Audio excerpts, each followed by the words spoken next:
As we are once again alive upon the internet. Yeah, let's make sure that we are in always with everything set to public and things like that. Yeah, everything looks correct. Bit rates. And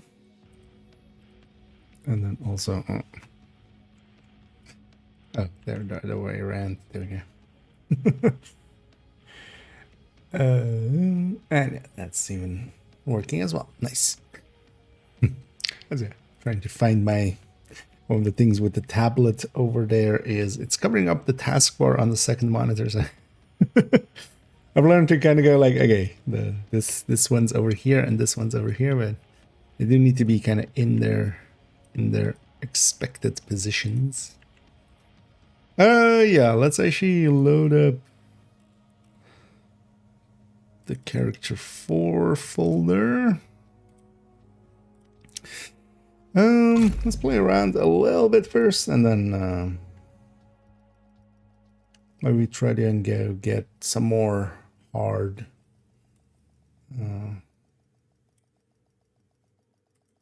Krampuses stocked up on, and then we go from there. Yeah, let's grab that for now. So let me put this to 9. Yeah. And then yeah, in a bit we'll go and start recording or continue recording. Pretty sure actually this goes to where we need it to go. It does.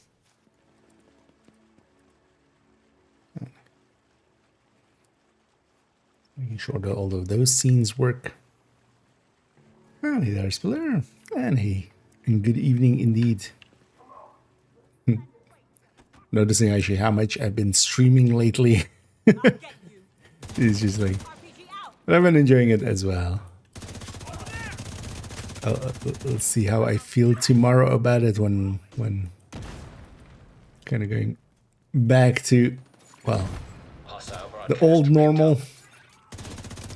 Start a little bit of the new normal.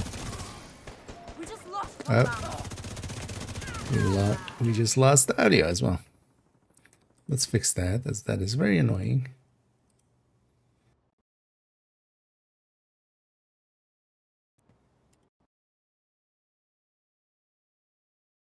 And it is very annoying that that bug seems to kind of be back. What now? But, oh, actually, yeah, today isn't LMG's here. Tango down! We're going somewhere else, weren't we? I'm trying to get a few of these hard bounties, like we got one there. Just for purple gear shenanigans.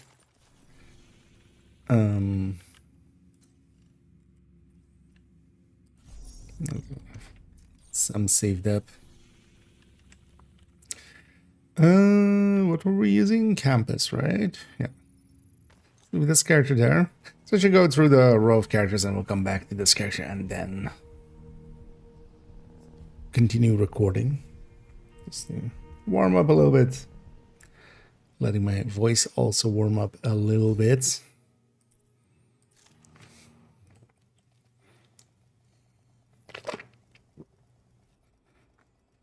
And hit the theory. Yeah, let's go from 1 to 4. Getting all those juicy bounties. Or trying to. And the event stays 1 more week. But we have already seen as well the bounties actually stay, like they still keep dropping loot after. As well, because that bounty event kind of ended, but they still kept dropping it. Where was I going? I think I was going gear mods here, right? Yeah. Just in case we also get a decent purple gear mod out of these guys.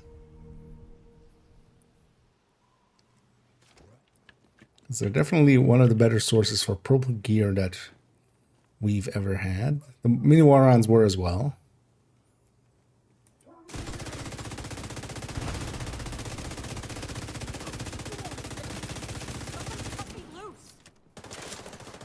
lapping there.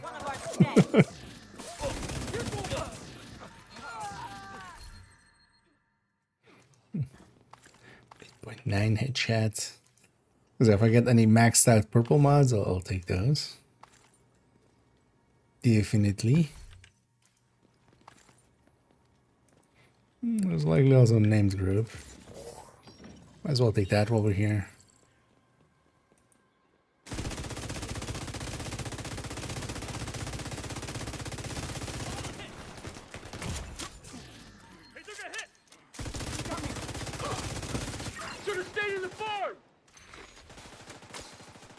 They'll drop a purple to you.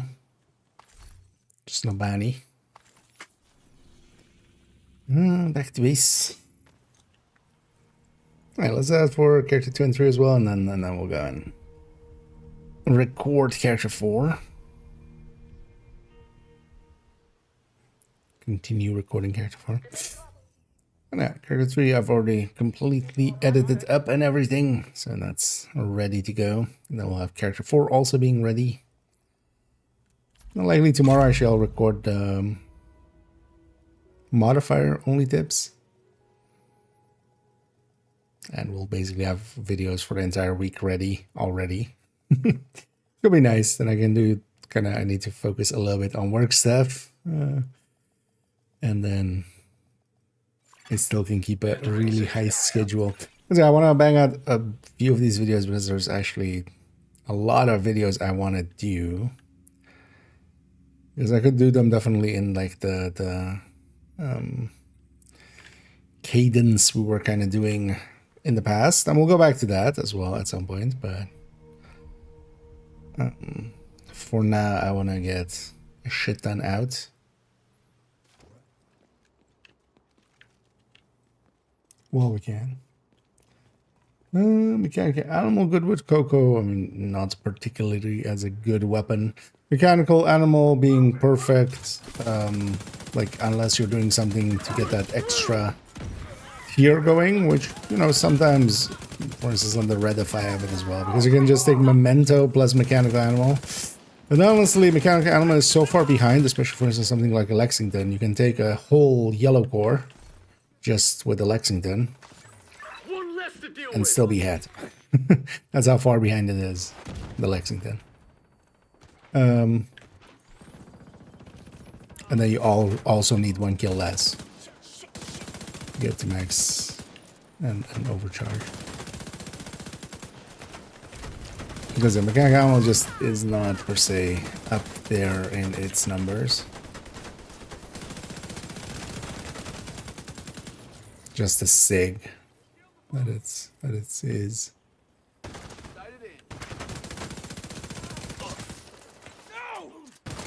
But also, yeah, Future Perfect can be good, but you need to be doing something with it.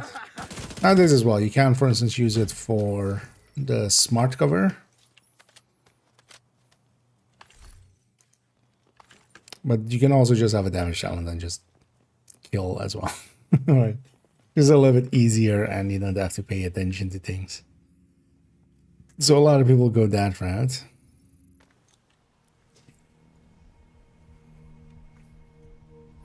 But there isn't anything specific for Coco. Like Coco doesn't, like, you can run it red, you can run it with some skill tiers, you can hybridize it and stuff, but like there's no like it's better with Coco than with Striker or something like that. Like that's not, that wouldn't be how it works.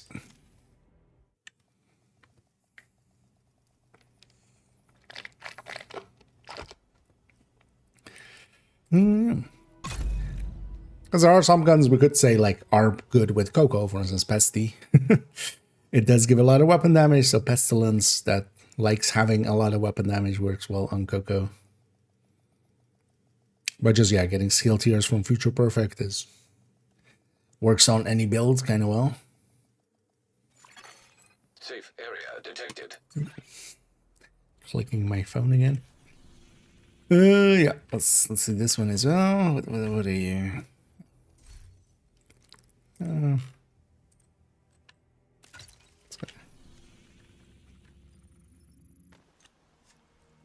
And I'm just grabbing some quick Krampus bounties. Probably, well, hard ones. Although, well, we'll get hard ones if we get any. And that's just to farm purple gear at some point with.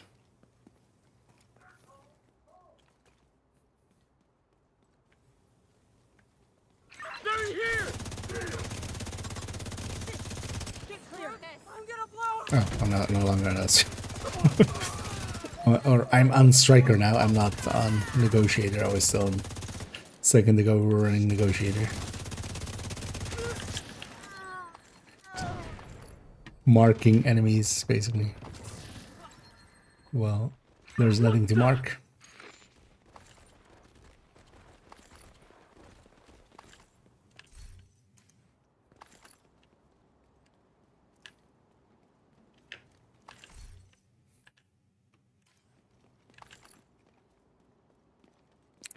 Yeah, later on we should maybe take that Tempest tech tank into DUA or something. I've actually ran it through a legendary... That one. I've run the other one. Which was fine. Actually, yeah, the striker one should feel even better. What the hell is this?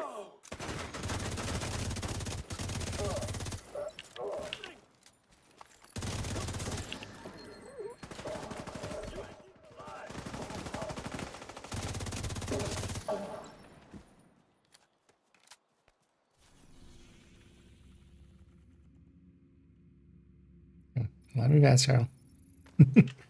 Need to be out of combat, or well, not out of combat, but we need to have not been taking a hit the last 10 seconds. It's always annoying when you try to quickly fast travel. And yeah, back to character 4. And yeah, let's get to recording right away. Just so we have some time at the end to... Maybe we go back to second account and farm some more 511. Just for that account. Where's the phone there? That's the last few days and today as well. Recording the build collection updates. Although I'm calling them run-throughs this time around. But I'm basically just rambling about each build in the collection. Safe area entered. We already did the first 8 on this character this afternoon, so 8 remaining. I'll end first account, but yeah, but then we still have character 5 on second account. So we're not even done after this one. Yeah. I can really notice that my nose is closed. And I'm just like, I'm doing a sentence and then and I can kind of hear it through the monitoring. It's fine.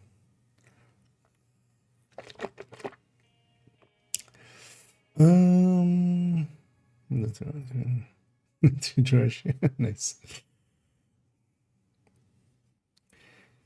Yeah, let's see actually. So this goes here, right? We're on, we did number 8. We're on number 9. On this character, we're wearing outfit 9. Yeah. Let's have the loaded up and then go from there to here and then back. Yeah. Okay.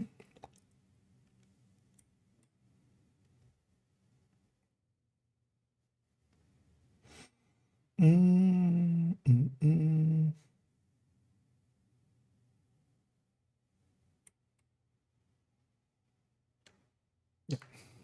Let's actually right. Let's do a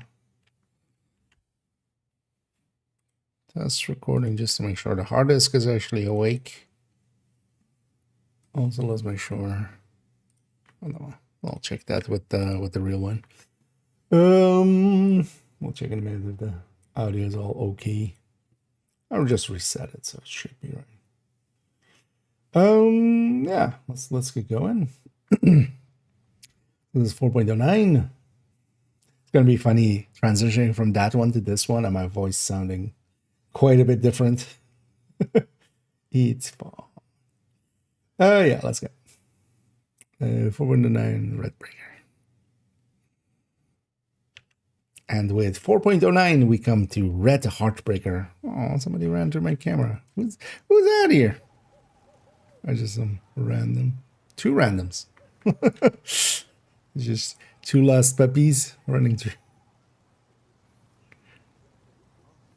It's fine. I get the feeling they're just coming through. I mean to. I'm standing somewhere where, yeah, that's likely to happen. So I do want the backdrop.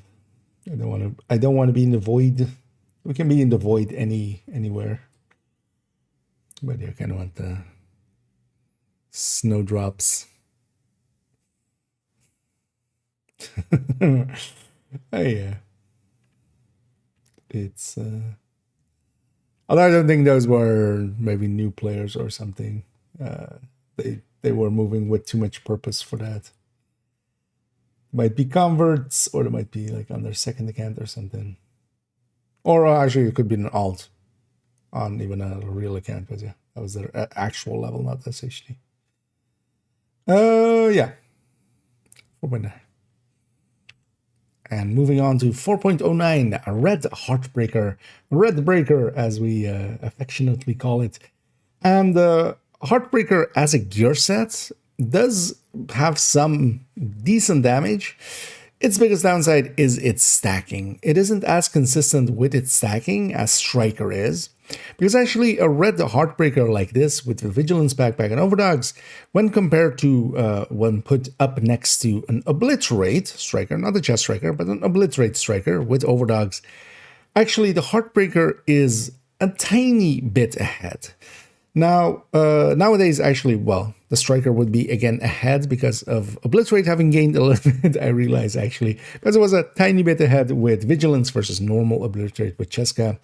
There, of course, yeah, they have gained, the Strikers have gained in Equalizer, I realize now, actually. Yeah, let's actually redo that. Destiny. Game and Blood. Yeah. Although, well, that's been going on for like, honestly, I feel people talk about Destiny imploding since like 3 years ago, but people also talk about that like vision and stuff. There's always new players coming in. That's not a weird thing. There are still new players coming into Div 1. Yeah, let's try it again. Because I came to a realization midway through a sentence. And coming to 4.09, we have a Heartbreaker in its red form, which we affectionately call Red Breaker. And the Heartbreaker is a decent set from the damage standpoint. It actually can, on paper, look competitive against Obliterate Striker. In the past, the Vigilance variant that we had here, for instance, with a similar exotic, so if both were running Overdogs, for instance, if we were putting an Heartbreaker, Red Heartbreaker up against an Obliterate Striker, they would be basically head-to-head, with actually the advantage going tiny bit to the Heartbreaker. And nowadays, though, Equalizer has come in, and Equalizer with Perfect Obliterate has given the advantage back to Striker, but they are really head-to-head on max stacks, both being 100 stack builds, on max stacks when compared like that. Why don't we run Heartbreaker then as much as Striker? It comes down to its stacking mechanic. It is definitely being held back because not every pellet or shot that we shoot at an enemy gets counted by the system that it has. We can use things like Linked Laser Pointer, of course, to pulse for us, as the way that Heartbreakers work is you need a pulsed enemy. Shooting them should give you a stack per shot hitting them or per pellet, and the same way as with Striker. That doesn't work out that way. When doing them side by side, and especially, for instance, if we try to, because of course, Strikers has a rate of fire, if we put basically the same amount, basically with rate of fire on that, and we pick a higher weapon, so that actually Heartbreaker even has higher RPM, and you just side by side them. Yeah, no, Heartbreaker does not stack as well as Striker can. It doesn't count every stack, and some attribute that to the link laser pointer. That doesn't seem to be the case, at least not in my testing, because yeah, we can also headshot pulse enemies, or we can just pulse them outright with a skill or such. That doesn't seem to alleviate the issue. It is mostly that, yeah, just even on the pulse enemies, it's not counting every hit that as a stack the way that Striker does. But Heartbreaker doesn't, and that's the biggest issue here. That makes it so that, for instance, with a red Heartbreaker like this, we do need to still stack with an ACS. The stacking is significantly worse. If we try to, with an Obliterate Striker, for instance, we just need to go to 100 stacks. We can do that with the main weapon. In a fight, 2 mags in, 3 mags in, will likely be high up in the stacks. 4 mags in will likely be capped out. Here, that isn't the case. So we kind of need to rely on the ACS a little bit more. And that is really a detriment, because in longer range fights and such, that isn't really an option. And generally, we don't want to either. We want to just be using our weapon, keeping a little bit of distance and keeping a little bit of safety through distance. So that's the downsides for Heartbreaker. And that's why we don't see it as often, even though actually it has a benefit over Striker as well, where it has a little bit of bonus armor going on. That bonus armor as well can protect vigilance, and so can a shield. Whenever a shield or vigilance or blue armor gets hit, you don't lose vigilance, and that is actually an important point. So we can protect that vigilance a little bit better than other builds, because of course with the Obliterate, the Striker can't lose that if it gets hit. It just keeps its Obliterate up. Here we do lose our vigilance, but that vigilance is also active from the first shot. So when we are just starting the engagement, we're already at that 25% total weapon damage. In the case of Striker, though, we can go glass, but that then brings its own downsides. It's a whole system going on here. With Heartbreaker, we definitely want to take the chest, especially if we're setting it up in a damage way here. Really, the only talents that can compete with the chest on Heartbreaker is to take Intimidate. But then, of course, we're feeding into Intimidate. Also, Intimidate is very close range. It can be a choice, but honestly, I would just take the chest in most cases. Overall, I basically never take the backpack. The backpack gives you more bonus armor per hit. In most cases, either taking something like Adrenaline Rush or Bloodsucker, or generally what I take, a Memento, all seems much better choices than that extra little bit of blue armor that it provides. Here we're taking the Force with Vigilance, and one thing that did change for this season is this used to be, of course, be a Cheska backpack. This has become a unit alloys. In this case, we are gaining a little bit of burst over Cheska, we're losing a little bit of sustain, and it is a tiny bit in the burst sense, because the crit and crit chance, crit damage is pretty low on this build to begin with, meaning that Cheska, the higher our crit chance and crit damage combined kind of is, Cheska loses and loses a little bit more on unit alloys, which is feeding, of course, into rate of fire. Which on Heartbreaker, yeah, we don't have that rate of fire bonus that Striker has, so this is effectively a full 5%, and then yeah, Cheska is quite a bit less than, well, a little bit less than that 5% here. But the reason we do go with that unit alloys is to help out the stacking a little bit. 5% more on the stacking helps out a little, and it doesn't lose as much on the sustain end in comparison to, for instance, when it is put onto Striker, where it loses quite a bit because there's already as well a little bit of lossiness because it's feeding into that same rate of fire pool. Here it isn't feeding into that, and because of that, the burst does hold at a little bit higher, and the sustain because of that is also a little bit higher in comparison. So here, when we're getting also 5% faster stacking, it makes a little bit of sense, and that is the choice I've made here, is to go to a unit alloys. Then as well, that opens up, for instance, to go 2-piece unit alloys with the glove alongside of it. But of course, again, here we're kind of set up to be with any of the exotics that we commonly see. Overdogs again, Coyote, Tinkerer, we could go Centurion, we could go Exodus, we could go Nimble, we could go several choices, even Memento, of course, as we'll see the Heartbreaker Tech Tank in a little bit, which is on this character too. If we go into the game, it is, of course, yeah, saved as a 5-piece, as a lot of these builds end up being on this slot. We see it is saved exactly that way. This is, of course, done again to have give me the options as we talk. Yeah, we can go with a lot of different things. And of course, even on this character, I can go 2-piece unit alloys because they have that crit chance, crit damage, that they red core that we have here for unit alloys from the high-end build that they have. So I could even go 2-piece of this, but of course I can keep that Heartbreaker piece here and go Tinkerer, for instance, and then go, for instance, Killer Flatline, which is a really good combo for here because with Heartbreaker, we do want to run Technician, especially for that Link Laser Pointer. We already are going to invest into that Link Laser Pointer. Then Flatline is a really good pick. On the weapon itself as well, we could go Flatline, and that is definitely an option to consider.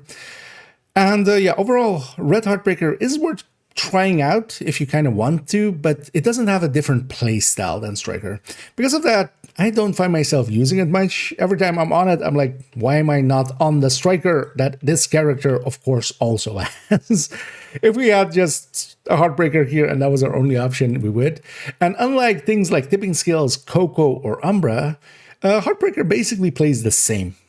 The only places I do end up grabbing this is if there's some value to having Technician, then I'll load this up. And this will then be kind of like Strikers, but then with Technician. And then, for instance, we can have the Faraday being there, as we can drop our shield down to, for instance, give the entire team Faraday effect of not being disrupted or shocked if they're close enough to that hive. It doesn't need to be, for instance, a healing hive or anything. A revive hive works fine, as long as I still have access to it, of course. So there are things like that about it, but there's also nothing stopping me on putting Strikers there and then just going and grabbing Technician from the White House. And also, alongside of all that, Heartbreaker is a blue core gear set, and that means that most of the time it will actually drop with blue core or blue attributes alongside of the blue cores. And that means that we also need to recore all of these pieces, making it quite expensive in comparison to the red pieces of a Striker or even an Umbra or Tipping Scales or Coco. All of those also overall at least give something else, and then Striker is Striker, and then a Chest Striker, of course, as well, will be quite a bit ahead. So with all of those considered, it's not worth putting Heartbreaker together in this form, I would say. I do still keep it just to play around with it. It is at the tiniest bit different from Strikers, but I don't find myself using it much, and I can't really recommend it outright. It's also no longer in the recommended build list in this way, but I do feel Heartbreaker has a place when we take it and make it a tech tank, which we'll see later on. One that I would skip unless you really want to have basically one of each build. Yeah. 918. It's fine. It's fine.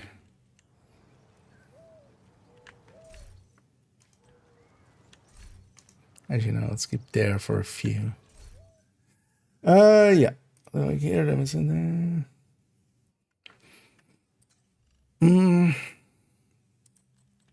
Yeah, let's go to outfit 10. And let's go to build 10. Oh, triple tick. Yeah. Let's go to over here on build 10.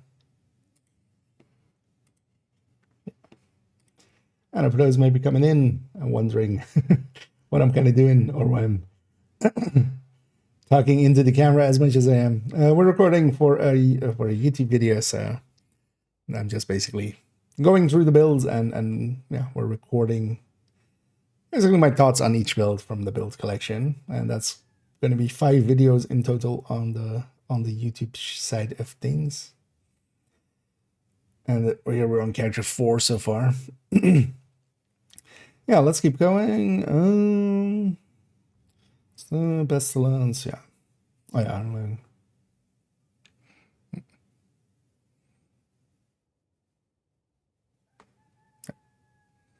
410. And coming to 410, we see that I was about to say quadruple tick, but it's not what this is. It's a triple tick. Let's try that again. And coming to 4.10, let's just go 410. And coming to 410, we see the triple tick build. This has been a common style of putting OD together for the longest of whiles, even before OD really got a buff with Project Resolve, where it got its marking mechanic and was made group-wide as well.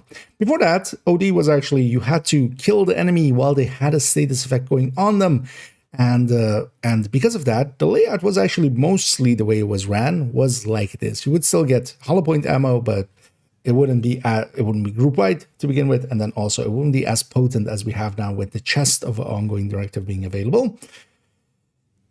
So we would actually set up OD with status effect, and that is actually where this build kind of originated a long time ago. And the idea of it is it has 3 ticks. We have ourselves the bleed. We have ourselves the vile ticks happening off of the bleed, of course. And then here we have the pestilence. Now, one of the ways we could run it as well, before the pestilence actually got buffed to be decent, which was also a long time ago. And yeah, for the longest of times, pestilence wasn't really worth using. The tick was okay, but the weapon itself was very weak. Iron Lung wasn't, though. Iron Lung was very potent, and we were running it actually with the Iron Lung, at least I was, for the longest of times back then. Nowadays, though, we have the marking mechanic, and because of that, just full red OD works out, because in the past, you would need the enemy to have a long enough status effect, for instance, that bleed, because the pestilence itself, of course, is not an status effect. It is a debuff upon the enemy, so that wouldn't count. But you needed a long enough bleed that you could kill them in that time, because if you didn't, the mark didn't exist. You had to kill them while they had a status effect on them, and it needed to be you getting the kill. So you needed potency a little bit on the weapon damage end, so we would take red scores, and then alongside that, some status effects to make it so that our bleed would last long enough so we could kill them that way.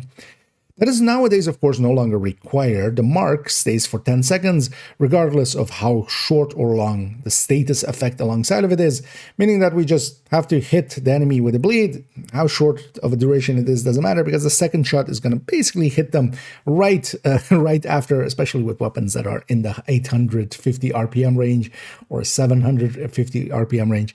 So because of that, we don't per se need this style of build anymore. So why do I still have it? It's because it's also still good, actually. So here we are actually going for 3 damage over time effects, 3 dots on the enemy. And because of that, we can basically shoot a red with this, and even with a few shots of the pesty, getting a few tiny stacks on them, they're at that point, you can consider them dead. There's enough damage in the bleed and the vile tick, and then whatever tiny bit of pesty tick we have on that enemy to kill them. Especially a solo red, they will just die to that. So we can actually just spray down a wave, and then just focus on things like the purples, things like the elite heavies, mini tanks, warhounds, and stuff like that. And yeah, that is actually a pretty good trade, because also, as with all ODs, this can deal with 5 directives really well. This has been actually one of my go-to solo 5 directive builds, as yeah, OD, of course, can deal with, especially that ammo directive. That's the main one we need to deal with. The rest we just deal with just by, not getting hit as much for the for the armor ones and the fragile armor, and hard to earn and things like that, and no regen. For things like the skill ones, yeah, we'll just either not use one of the skills, or we'll just go and grab those pickups with scavenge skills. But the ammo one, if we don't have ammo, we can't do much. Here, OD generates us that ammo. It does it group wide as well, and this can then be a good way of using this, especially solo, with the scalings of that, to you just spray down in missions and stuff the waves as they spawn, and then just focus a little bit on the elites, and most of the things just drop dead. It isn't per se too fast, because if it was, it would be one of the top metas, of course. It isn't, but it is still a decent build. Specialization-wise, we want to either take Survivalist in a group setting, where we can provide our the 10% damage to status affected enemies to our allies. But also, for instance, for seasons like this, where we have Pistolero, I do need Gunner there to kind of get our starting ammo. We could, of course, try to get a pistol kill, but that would feel very weak. So instead, we would take Gunner to get our starting ammo going, and then from there we go. And then, yeah, Demo can also be a choice for that detox for the team. and the bleed grenade that it has, because we need to start it in somehow. We generally would take a revive hive, and some of the skills would be maybe towards that. Now, of course, in seasons with cool skills, we wouldn't want to use that skill. We would want to just keep our revive hive because we are a glass build.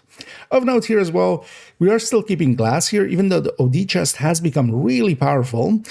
That really powerful part of it is mostly just for the weapon part, of course. It it amplifies the damage, or increases the amplification of the damage of the hollow point rounds from 20% to 50% just for ourselves.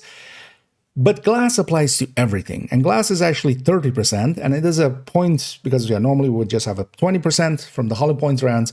We don't add together the glass. The glass multiplies against it. So it is actually quite a bit ahead, going OD plus glass. The reason we don't do it in the full red is because it is an easier bonus just to take that hollow point round and not have to deal with glass. But here it is applying to the Valtics, it is applying to the bleeds, and it is applying to that pesty tick as well. So here glass still makes sense. If we take it out into the game, it is actually saved like that. There is really only one variant here. We want to keep that Valmass. We can go Catalyst. I've tried out Catalyst here, but just giving up a tick and making it a double tick. Yeah, the triple tick is, of course, 50% more. And because of that, I do like, actually, if we're kind of leaning so much into the ticks, I kind of lean towards that. The Catalyst also doesn't add that much damage, and actually, if I was going to run the Catalyst, I would maybe lean more towards just running Overdogs here as well. We are taking, of course, that Pestilence is one of those ticks. It is not, again, a status effect, but it is feeding off of the weapon damages that we have. But it's just one of the better tools that we have available, just because the base weapon is also pretty strong. We aren't feeding too much into crit chance, crit damage, but I have a few rolls here going into crit chance and crit damage, and we aren't landing per se that high, as we have 2857, which is a little bit more damage, but actually you could choose to, and a lot of people do, choose to go with something else with this, with these mod slots and such. You can go just skill haste and maybe get your skills out a little bit more quickly, especially if you're using some of the stickies and such, or smart cover. But what you also can do is take, for instance, a few repair skills and a few incoming repairs. Usually you would take one incoming repair more than repair skills, because you also get some repair skills from your watch. And that can make for a decent enough healing chem just by itself. Now, overall, these are well worth running, and I find myself using them quite often, especially solo, because they can deal with 5 directives and they have a very unique playstyle. Nothing plays like this triple tick build. You're playing it quite differently. You're just trying to spray down the waves as they spawn, and then focusing basically the things that are going to survive, to burn them down. And because of that, it has a place in my heart. I've definitely always enjoyed this, especially since the Pestilence kind of got back, or was buffed quite a bit. This has been, one of my go-tos for solo 5 directives, even though you do need to learn to play a red build, of course. It is glass. You need to learn positioning. You need to learn how to survive. You need to learn how to use your tools. But when you do, this can make for a decent way of dealing with 5 directives.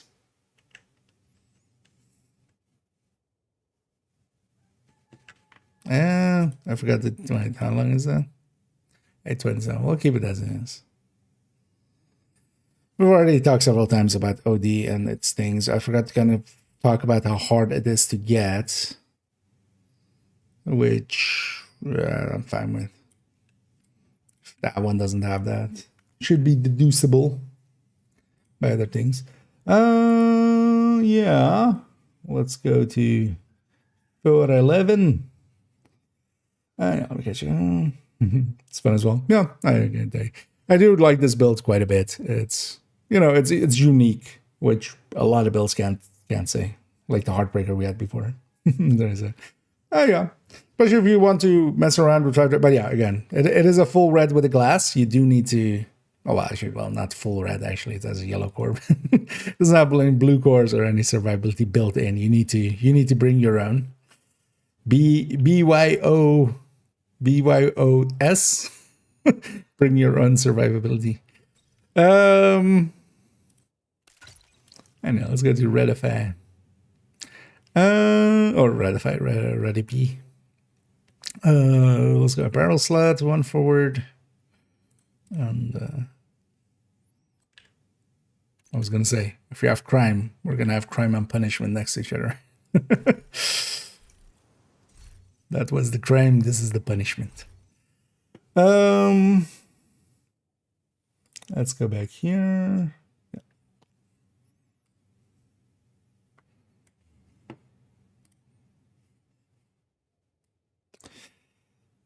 Let's go. 411.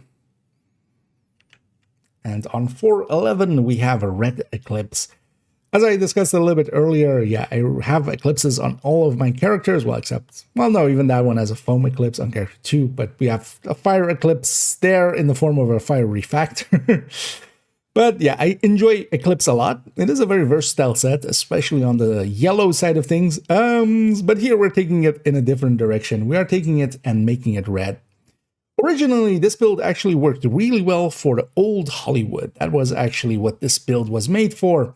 And there, back in the day before Project Resolve, you know, in the olden days when when we were still young men, you had to actually do shock damage or explosive damage to the enemies, and that would make the shields explode.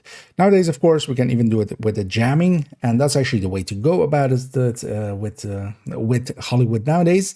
But back in the day, yeah, I used to run this with an Elmo and the shocker punch, and I would run up to enemies and just punch them in their stupid faces. And of course, when you're wearing the Elmo and you have the shocker punch and you have a shield equipped, you don't have to actually use it. You can just melee without the shield. That would apply a shock to the enemy. That would blow that enemy up. Basically, that enemy would blow up hopefully all the other enemies. And yeah, that would make it so that with Hollywood, that was actually a decent choice. Now, we could, of course, also just do that with the Elmo itself on a red build by just charging it up on the shields, and then eventually it'll go into its shock rounds and do its thing. But that wasn't as silly as this. So if we can go silly, we do go silly. Now, this, as you can see, isn't laid out like that anymore because Hollywood, yeah, nowadays we don't need that. For Hollywood, we have much better choices. We just take a striker, we put the Legatus chest on it, or just the sacrifice, and a jammer pulse and a grenade launcher is all you really need. So I wanted to find a new purpose for this red eclipse, and definitely Catalyst helped out here, actually, as one of the places where it fits in pretty well. Both because it feeds into the status effect side and the weapon damage side, and because of that, it works actually really nicely with this build. This is the one place that I've tended to use Catalyst and is the mainstay of this build. And what we're effectively doing here, the backpack is pretty good for a damage amp. We're taking, together with that, the equalizer, we're taking all crit chances and crit damages. We don't, of course, have a really powerful amplifier or effect from the gear set, because it is, of course, set up to spread status effects. So that it will still do. The backpack, though, is actually really strong. That 30% damage to status affected enemies is really strong. And then we're taking the Iron Lung, and we're just relying on the fire of the Iron Lung. That does mean, though, that we aren't actually doing too much damage until that fire comes in. But once that fire comes in, we are actually triggering that backpack to be active on our weapon as well, because it applies to everything. That backpack is kind of like glass, where it does apply to basically all sources where we deal damage, as long as they are status affected in the case of the backpack. So it is kind of like an extra glass, and we could actually pair it alongside of glass as well, having double glass effectively. But equalizer nowadays, of course, pretty easy, and here is as its full strength because we have no other total weapon damage. And of course as well then, when we set something on fire, when they die, to us or to anybody else from any source, they will spread that fire still. Here we're not using the chest of Eclipse, and our duration on the fire isn't that long because the flames of the Iron Lung are actually decently long, but they are also affected by status effect. You could use that to make them a little longer, but we aren't doing that here. We are feeding everything into some of our damage, into crit chance and crit damage. If we take it into the game, this one is actually also saved as a 5-piece, as we see here. And that's, again, as well, 4 options. I feel the way we have it there, where we aren't taking the chest, even though the chest can be really useful because it increases the spread range and the percentages spread. that can make it so that the fire actually is a little bit more potent, and yeah, that can make a difference. But also obliterate is pretty good. Now, of course, if we don't take that obliterate, we do still keep the backpack. The backpack is really good for what we're trying to do here. So if we're taking the chest, yeah, we basically move it to either be a unit alloys piece effectively on somewhere else. That is my go-to. We could also make a Cheska, but then actually if we go Cheska, I do need to change some of the crit chances and crit damages on the build to kind of make place for Cheska. So nowadays it's set up to either take the equalizer or it takes an piece of unit alloys from the high-end build that this character has. But yeah, setting it up with that equalizer, I feel is kind of the way to go. We do get a decent amount of extra damage out of our weapon this way. And then also I always carry around a weapon or a skill to trigger before we kind of use our main tool, the Iron Lung as we have it here. This way I can actually get a status effect at the start of a fight, and then we can try to spread that, of course, and then the Iron Lung comes in more later in the fight, and then we get some fires from there. Overall, a fun, enjoyable build, one that is a little bit more out there. This doesn't do damage well, and also the thing is, of course, I would be much more useful as a full eclipse, as a full fire eclipse. I will likely be able to send more fires out, likely be able to actually at the end screen basically have done more damage. But then I'm not running around with the Iron Lung, setting everything on fire and just laughing maniacally while we're still spreading it, while we're shooting them actually for quite a decent amount of damage. Because here, of course, if we're just taking all of those red cores and such, and here as well, the catalyst, one of the reasons that it works out well here, it is going into a little bit of damage, but it also has a red core as well. And that does make a difference, for instance, in comparison to taking a vial here, which is the thing that I used to take in the past with it, in the same way as a triple tick. We could also take the vial actually, yeah, for an extra little bit of tick, but here those flames are kind of coming in a little bit later. So overdogs would honestly be the other option that I would take here, but this has become the place where I'm using a catalyst, so I'm going to stick to that.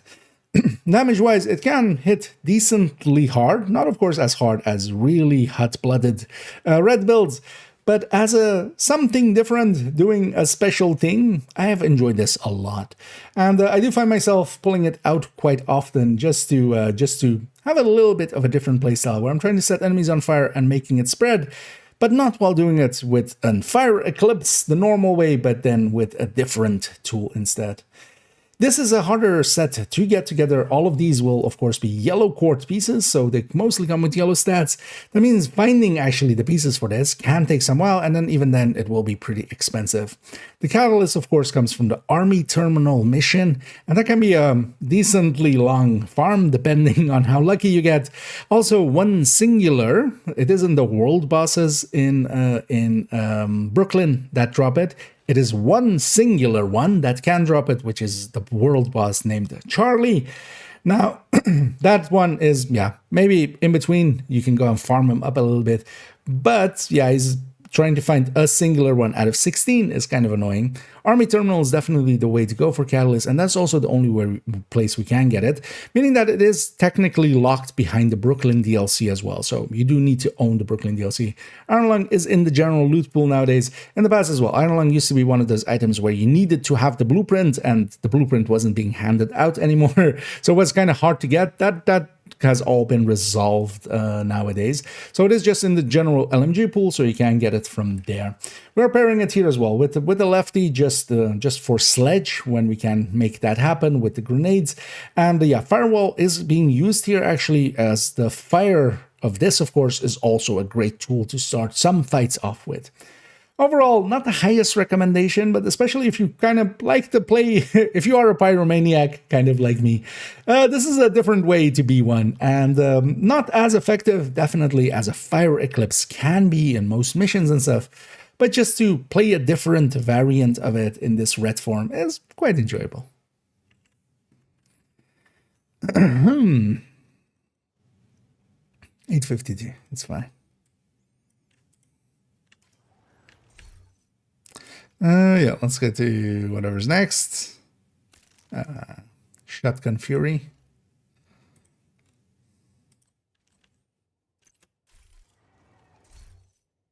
Let's go.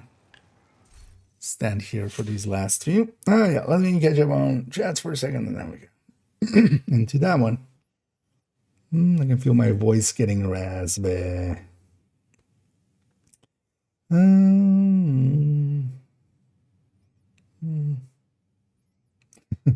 Is that mask now? Yeah, I think that's the one place where I think the mask makes sense. That catalyst mask makes sense, just because it feeds into like both weapon damage and status effect. Yeah.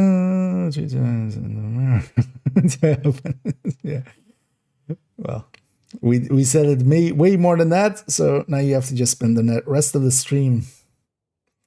When these person get backpack. I mean, yeah, of course. Of course. But yeah, no, but I'm always gonna bring them like kind of as solo and stuff. So, but yeah, OD helps that one a lot. Yeah, let's go back here. Next build. Shotgun Handelsfloa. Oh, yeah.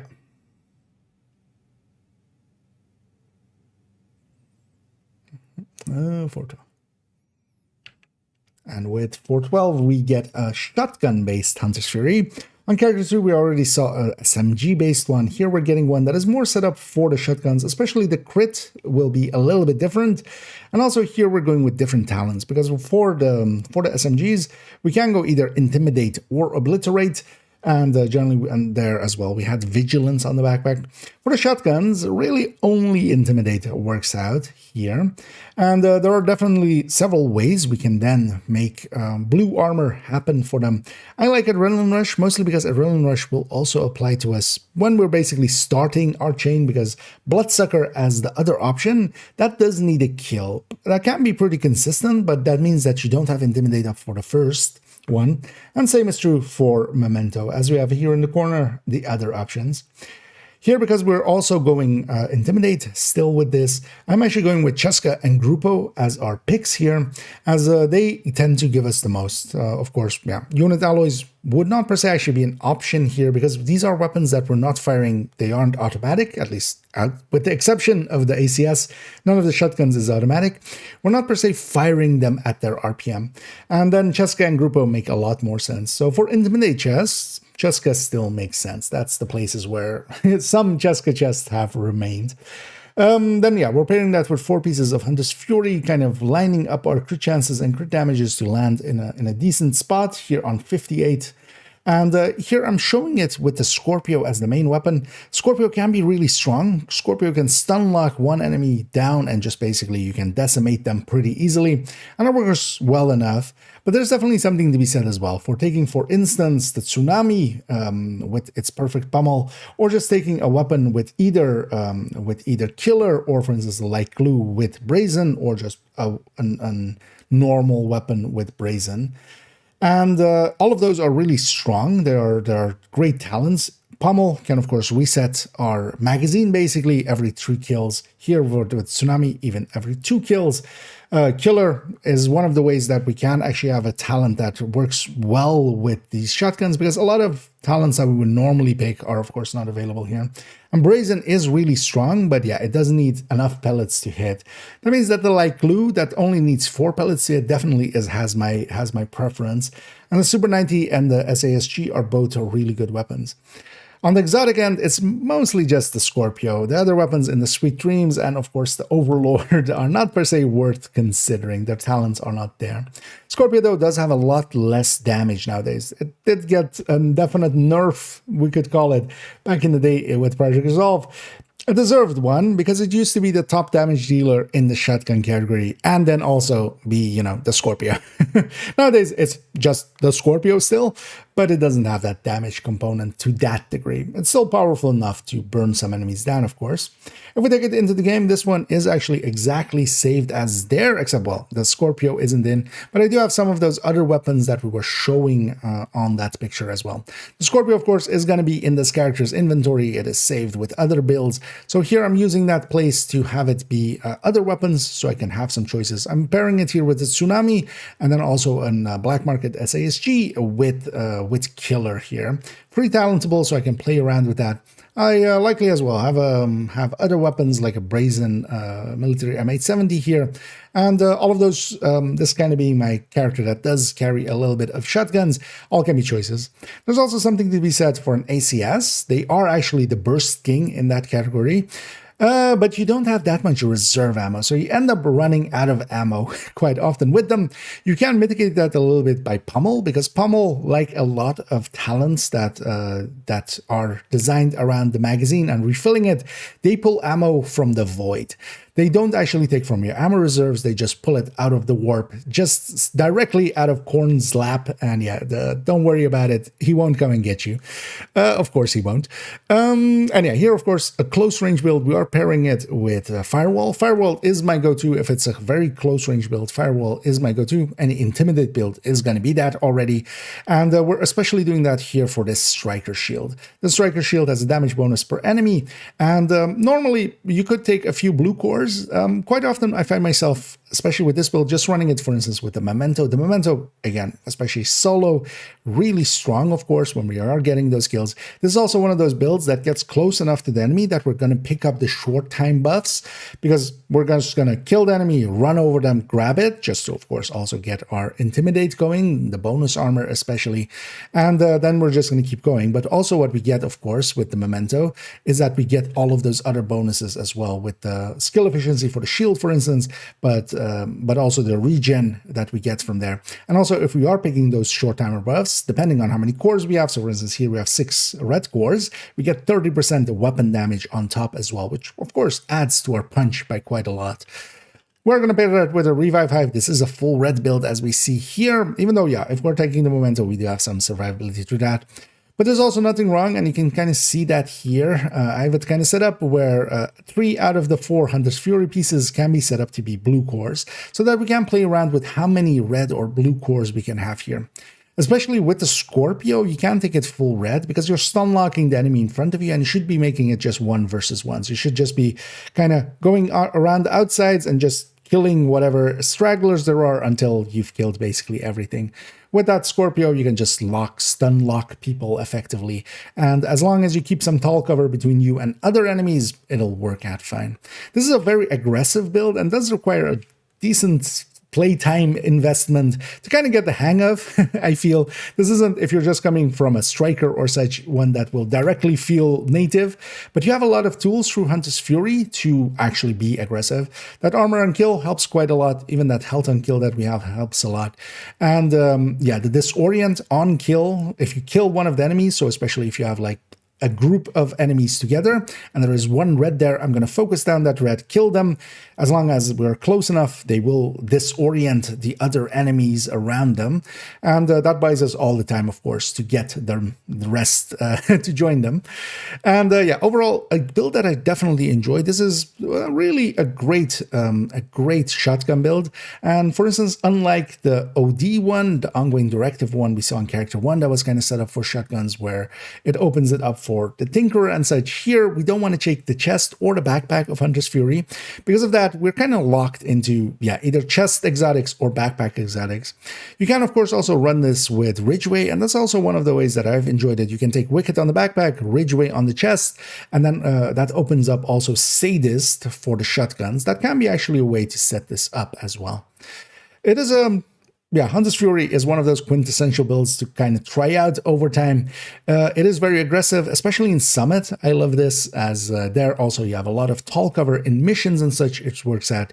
For activities out in the open world, you find yourself quite often that there is a little bit too much open space, and yeah, that can get you killed. Going back to this build picture here, yeah, it is a decently easy build to get together, of course. It is all red core pieces, and even the brands we're using are red core. For the chest and the backpack, I would definitely recommend trying to hold out if you want to go this route to make it that it is free talentable. As you can see, I've basically optimized all 3 stats. I've gotten a chest with crit chance and crit damage already on it, and then optimize everything up just so we can play around with that talent. That is, of course, with a lot of gear, the way to go about things, because we definitely want to play around, for instance, on the backpack to maybe go Bloodsucker, or maybe go even other talents than that, maybe even future talents if we get some. And yeah, on the chest, we can go Intimidate. We can also, for instance, go Unbreakable, although if you're going Unbreakable, you might as well bring in the perfect Unbreakable chest, the Badger Tough one. Yeah, and there is a lot of ways of kind of playing around with this build, of course. Take this as kind of the basis and then try to form it out to fit your playstyle, because yeah, you can add some blue cores if you need to, you can add in a memento, and all of those things can eat into the damage a little bit, but this already has so much damage, and that's actually the way that I like playing it, is just to be, because of how much damage we kind of have here, we can, as long as we're just fighting an enemy or 2 at a time, we can just burn through them pretty quickly. Yeah. 9.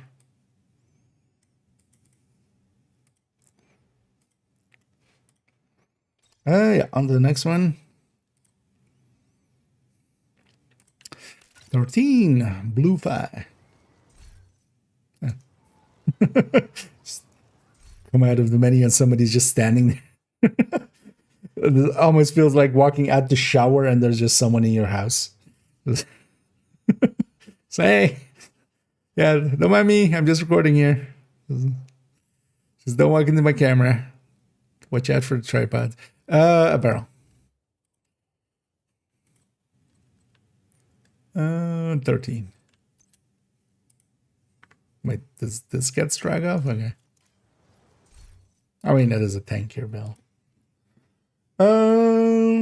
Yeah. Blue fire.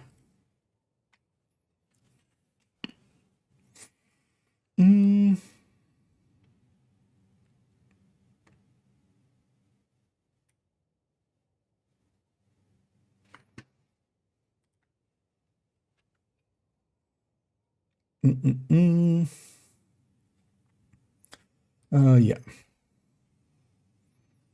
Let's get going. Let's say yeah. No. Yeah, blue fire. 430. And then 413. We've already seen FI being used quite a lot by me. It is a very versatile set and a very strong group of course, and kind of in the same way as we do with OD, where we've seen as well kind of tankier ODs. Here we're taking FI and also making it tanky. So we've already seen a yellow FI, just a healer, full healer. We've seen a red FI as well on character 3 earlier on. Now we're seeing a blue FI.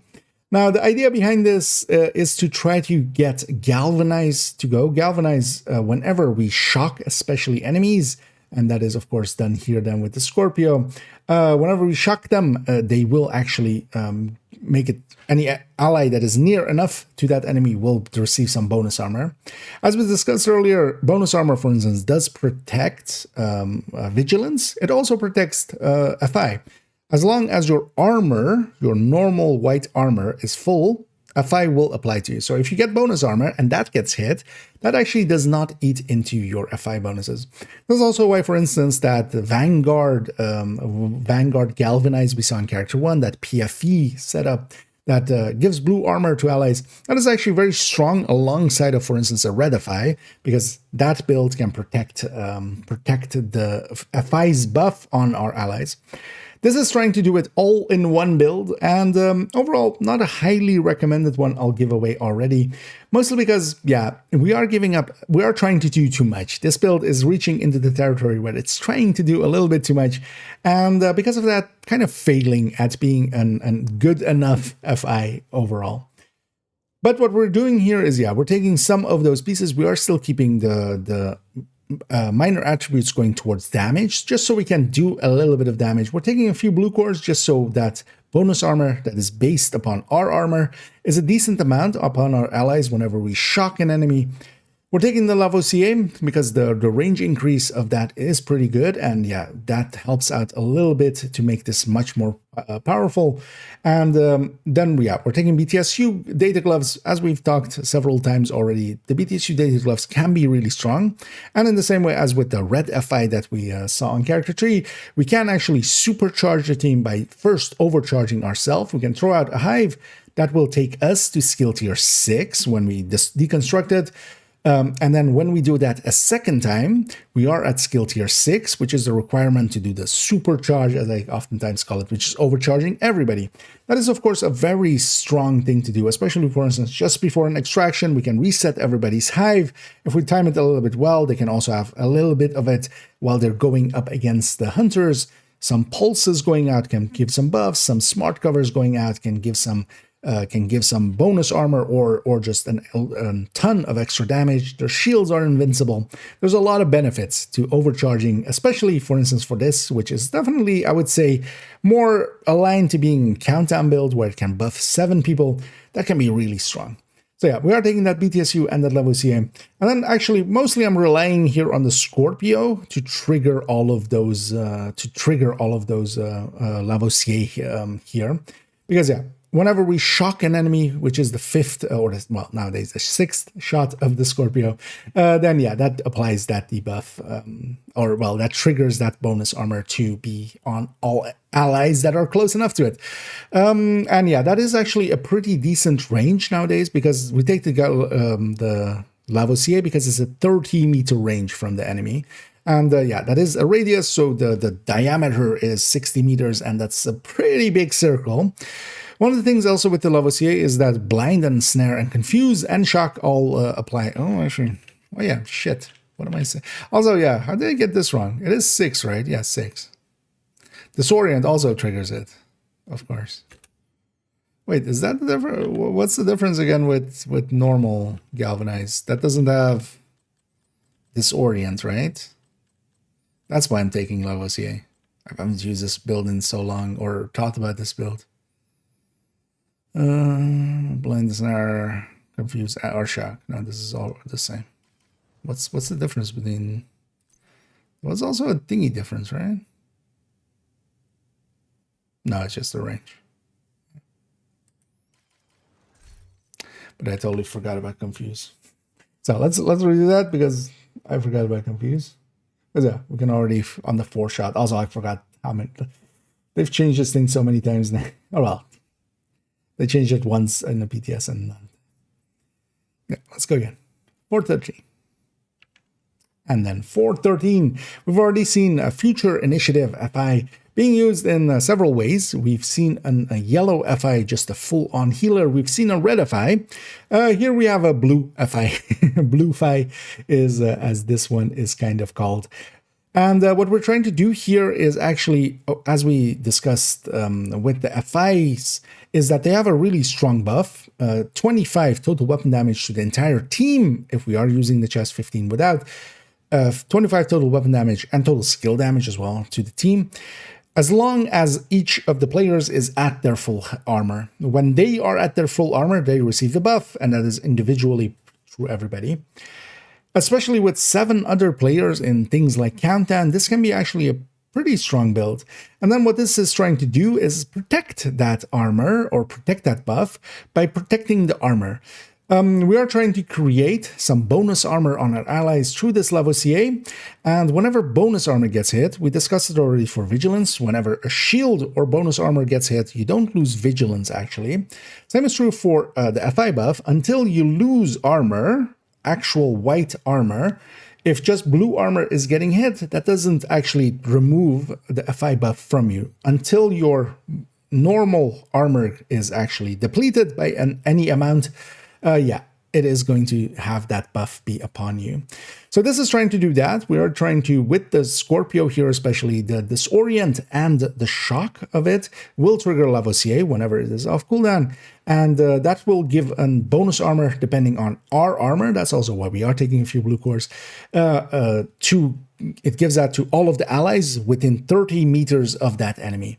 And 30 meters, 60 meter radius, or a 30 meter radius, a 60 meter diameter, that's a pretty big circle. And that works out decently well. That's why we are taking the Lavoisier, the named variant of that perfect galvanize. And then, yeah, we're taking 4 pieces of the FI with the chest, and then also, again, taking the BTSU data glove. As we've discussed several times, I'm a big fan of the BTSU data gloves. They are a really strong tool, especially when we're buffing also 8 people with it.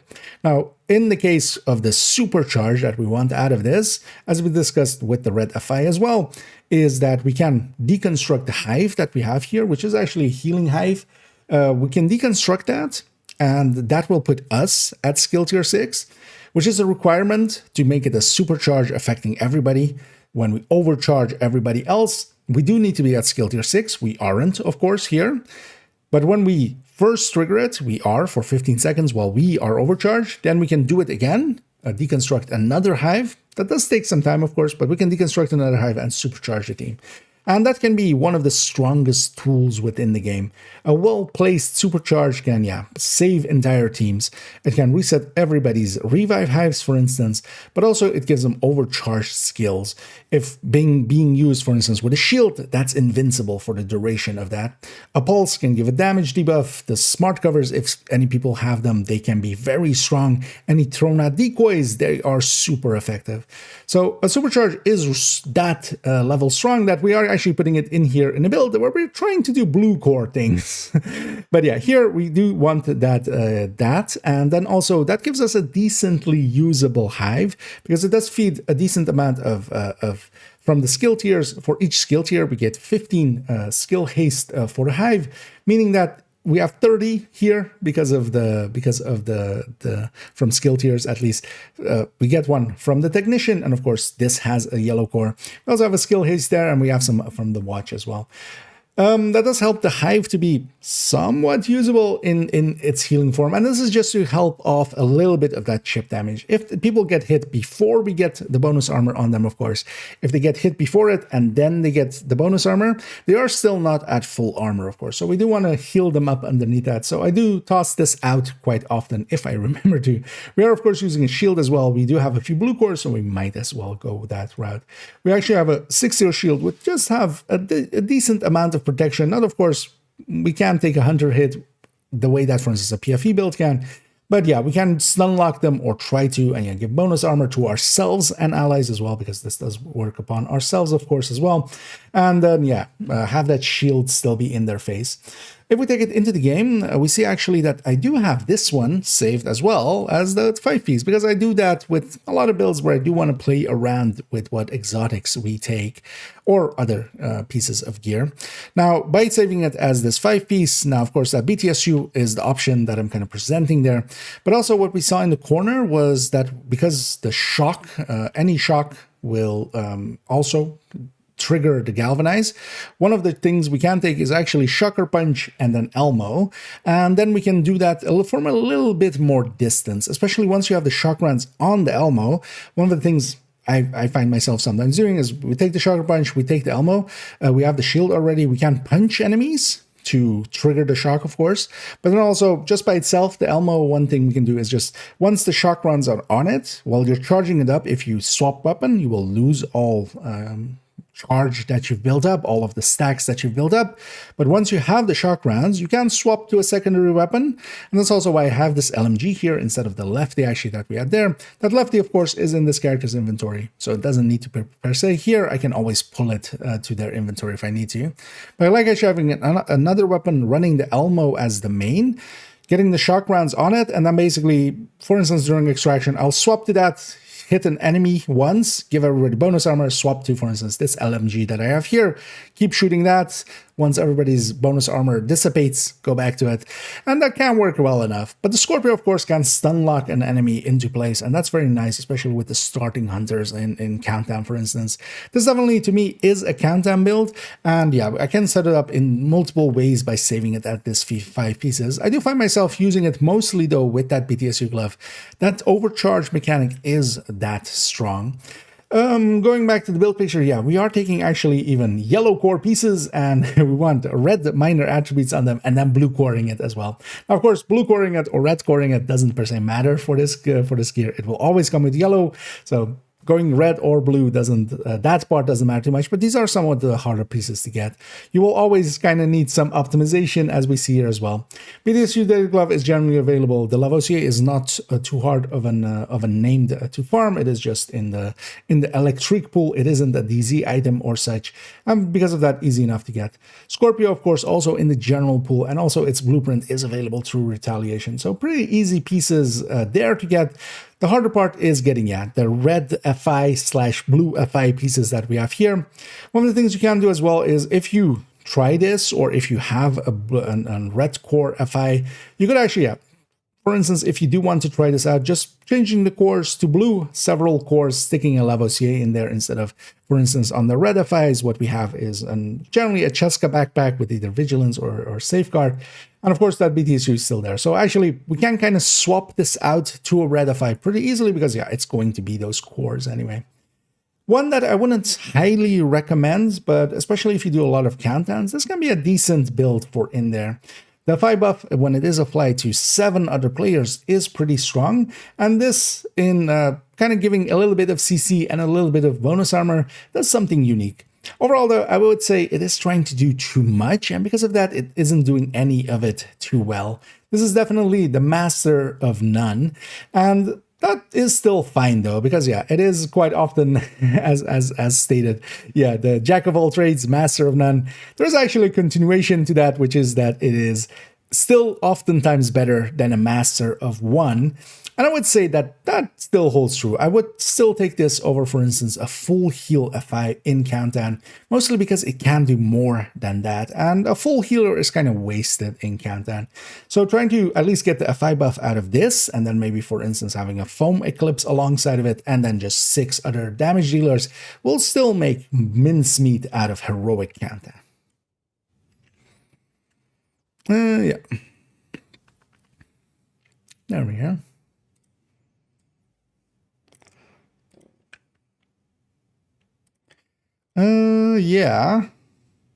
Was something here? No. Everybody is intently listening.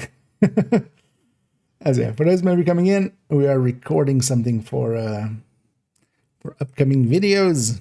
As I'm going through the build collection, basically. We've already done a lot of builds, and there are already 2 of them on my YouTube channel. This is already for the 4th character, actually. The 3rd one isn't even out, but we've recorded all that.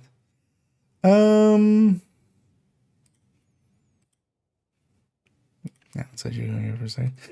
Let's push this through. But I'm basically rambling for a bit about each build as we go through.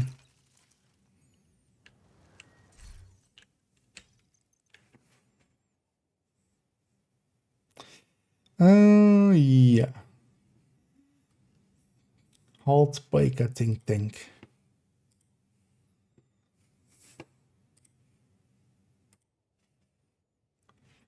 Yes. Now let's go. 440. 414. The Heartbreaker tech tank, although a variation of it now, because I used to have actually the tech tank, the Heartbreaker tech tank was actually one of those builds that I had 2 of them. As I often have said, I don't want to have direct copies, exact copies in the build collection, but I did actually with the Heartbreaker tech tank. But there was really only one way to set it up that was kind of, obviously the correct way. That was with a Cheska mask, or well, a Cheska piece in there, and I was setting it up with especially Flatline. Now, Killer was always an option for it as well. But I generally went with Flatline. Flatline would be much more consistent. You could put Killer in there, but then you would lose a little bit when it isn't active, of course, or lose quite a bit when it isn't active. And it would still gain it quite a bit over Flatline, but I preferred the consistency. So what did change? Now, the incoming of unit alloys here that we have with the salvo especially as well means that we can lose a little bit more crit. Because of that, the killer becomes a little bit bigger. If our crit is lower and we can take different bonuses that are equivalent, especially of course as well, if the other bonuses are not of the same same equivalency, then yeah, it isn't worth it. Of course, we don't, for instance, just take headshot or something, or other stats or skill damage. Yeah, those wouldn't be equivalent. But here, because we have that rate of fire now, we can kind of eat into our crit damage. And effectively what this build has is all crit chances all around. It doesn't have one crit damage on the build itself, meaning that this killer is one of the bigger killers that we can see, which is a 26% on when it's activated. That, of course, versus the 15% from Flatline, which would be consistent. And here, of course, we are going to take that linked laser pointer because we need that for Heartbreaker already. Here, that 26% is quite significantly bigger, of course. So by setting it up in the salvo way, we're opening up a bigger gap for killer. And then I'm okay choosing it because, yeah, if we're taking a killer that is around 20% versus Flatline that is always on and 15%, that wasn't too big of a gap, but 26%, now we're talking. So because of this new bonuses that we can have here by changing in the brand bonus and changing in a stat here, that works out in its favor. That does mean, though, that the killer activation rate, though, is quite low on this. And that does mean that, yeah, that eats a little bit into our joy, but it still works out more than well enough. Our killer activation rate is still into the 70%, and that means that 2 out of 3 kills, we will get killer activated. So in places where getting enough kills, this is definitely a Heartbreaker Tech Tank variant to consider. Then we should actually, yes, talk about what a Heartbreaker Tech Tank actually is. We're, of course, using Heartbreaker here mostly with blue cores as well. We're just recording one of the pieces.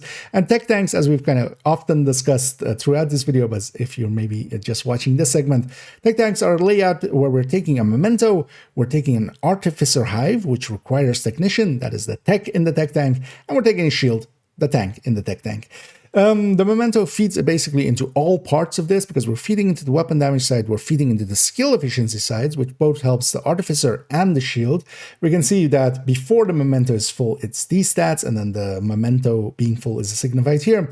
With the memento full, we're healing that shield for 42% every 10 seconds, and we don't need to deploy the Artificer. Even on our back, it always works, and we'll send the charge every 10 seconds to our shield, even when it doesn't have charges due to, for instance, cool skills or scavenge skills or such.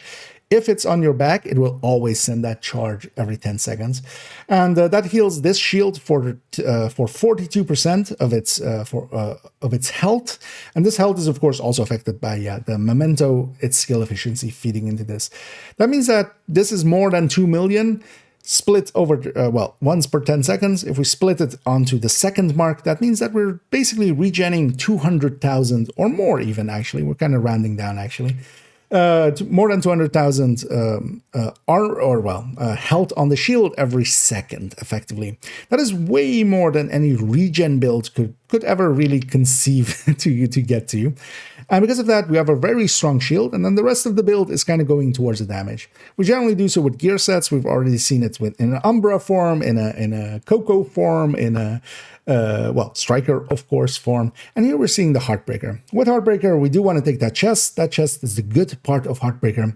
We generally want to avoid the backpack, and that works out in the Heartbreaker's favor here as well, as the damage on this Heartbreaker Tech Tank is actually pretty equivalent to the Striker one. And because of that, it works out to be actually that the Heartbreaker Tech Tank and the Striker Tech Tank are both kind of both of my favorites. The Striker one still can stack up faster. Because of that, effectively, it does more damage. Even though at full stacks, this Heartbreaker one actually does more damage. But yeah, because we need to here stack with a stack broker or an ACS in general, where with the Striker one, we don't really need to. I do like both. And then also on the Heartbreaker, we have that bonus armor that we get at the start. By just getting our stacks up, we're also getting bonus armor. That can be a pretty good opening survivability, letting us be pretty aggressive with it. And that's kind of my play style with it as well. We really rush the enemy down, get some stacks going, and then we just start mowing them down. Especially with this killer one, yeah, there's definitely something to be said for the one we'll see as well on character 5, which is the old style where we are still taking Cheska and Flatline, because if we aren't taking killer, it still makes more sense. The Cheska is actually bigger than Salvo, especially here because the crit is pretty low. The Cheska already beats out, even in burst, it beats it out. And of course, with unit alloy or a Salvo, we are actually losing quite a bit in the damage per mag and in the sustained DPS. But we are stacking a little bit faster because especially with the Salvo, we're getting 10% rate of fire, 5% from here, 5% from the brand bonus. And this help out a little bit with the stacking, but not a large amount. If we take it out into the game, we see that it is exactly saved as that. There is actually one minor difference. If we go back here, actually, you'll notice that this Salvo, the core is record, and here as well, we're keeping a blue core actually on the mask here. When I go into the game, we see that that is actually reversed. I'm taking a blue core on the Salvo, and then this is actually record with a blue, or with 2 red from the blue. It is actually better to set it up as we have it on the build picture, and this is just a quirk that I can reuse this. We're reusing the mask between this and the red Heartbreaker we saw earlier. Because of that, I want to use as many pieces between those 2 builds. Because of that, I'm taking 2 pieces here, and yeah, we're keeping those red core. And instead, it's for me, the Salvo that is only being used here, that might as well be the blue core. But of course, yeah, that means recoring a piece that was already blue to red, and then here a piece that was already red to blue. So for the build picture, I do take the time to actually swap those things around just to make it a little bit more easy. You know, people will sometimes copy it very directly and miss out that that isn't needed. They could have had an easier time if they went the easier route. But for me, it works out better this way because yeah, we are reusing actually those 2 pieces in the Heartbreaker, just the red breaker. Up here. So this way I can use them there, of course. And yeah, sharing between builds, definitely something I always consider when I can. That's also why, for instance, yeah, the Heartbreaker, this Heartbreaker is on this character where they also have the Heartbreaker tech tag, just so you can reuse some pieces, opening up some inventory space for me. Yeah, we are taking here, of course, the memento. We do want to charge up the memento over time. We're mostly considering it with the long time buff. So I'm not per se going out of my way to go and in the fights pick up those pickups. It's mostly after the fight I'll just charge up the memento. Even though by playing aggressively, sometimes I do pick them up in the middle of the fight just to have a little bit more bonus armor, and then actually we can put the shield away and actually just face tank with the blue armor. That Salvo does help it quite a bit to get a little bit more stacks going, but it does definitely also eat more ammo. The biggest downsides I've felt with this one is, yeah, the killer activation rate is a little bit low for what I would want out of it. Quite often I find myself, oh, I'm still without killer even after a few kills. And because of that, I think I'm leaning still more towards, yeah, the old variant, the old-fashioned way of going Cheska and taking Flatline instead. But there's, of course, nothing stopping me here from taking that Flatline. But yeah, as we discussed, if we are taking Flatline, the Cheska actually beats out the unit alloy piece here, or the Salvo piece in particular as well. So that would be the better choice overall. But I could still take that if we need the consistency. And of course, it being a Lexington, we can go that route. If you don't have a Lexington as well, one of the choices you could make here, of course, there's a recommended weapons list. But yeah, either the P416 or the M4 can be really good choices there. And yeah, they can be with Flatline or Killer as well. We do take the linked laser pointer, of course, from Technician. That is already here for the tech tank part, but we also kind of need that to be there for Heartbreaker for its pulsing mechanic. Going back to its build picture, we have, yeah, we're recording one piece here, even though I have to record 2 pieces there. We're recording one piece from blue to red, and that is pretty easy because for the most of the rest of it, you can find pieces that have very high armor, and even if you don't optimize the armor up, because just there being an armor core there already feeds into the shield, and that's like the important part of it. You could actually leave some of these armor bars not fully maxed out, not optimize them up, and just put a stat alongside of them, getting the mods, getting the memento, and then yeah, the Salvo, of course, available one from the season track even. Keeping the red score, you can just put crit chance alongside of it.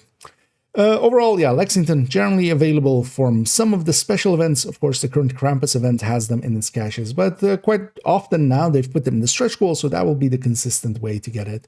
Otherwise, you can go with a plethora of other weapons, and the Kingbreaker as well actually should be in here. Stack Broker, actually, as you saw in the game, I didn't actually have the Stack Broker on this character. So far, we only have one Stack Broker, and that's kind of staying in my stash and being only used when I really, really need it. In the future, when I get more of them, because currently we only have access to getting one per account, in the future likely it'll be in stretch goals, and then we can start loading up some of the characters that way. Overall, a very highly recommended build. This is my go-to solo build. This and the Striker Tech Tank are the two that I will generally, very much gravitate to. Each is on a different character, of course, as well, and it is my go-to on any of them whenever I'm doing anything of importance solo. Once it is charged up, it is very strong. It fits my playstyle really well by being very aggressive. And because of that, it is one of the higher recommended builds and is pretty high up there. Why it isn't the highest recommended as well with the tech tanks is that, you do need to get a memento that can take a little bit. It is in the general pool and you can get the blueprints from Retaliation, but it isn't an item you are born with. And Technician also, if you don't own the Ultimate Edition, you need to unlock. So that can take a little bit of time. That's why just the general Striker is recommended, because you can just get that together quickly. But if you get a little bit further and you do play solo quite a bit, as we all do, either making a Heartbreaker or a Striker Tech Tank is highly, highly recommended.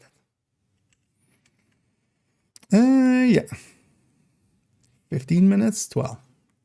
That's fine. We needed to discuss a lot there. Oh, let me get up here. And hey there, Rama. And welcome in. Let's keep going. We have 2 more builds and then an outro. And then character 4 is in the bag, and then we go and play around a bit. We go shoot the shit. Shit the shoot. So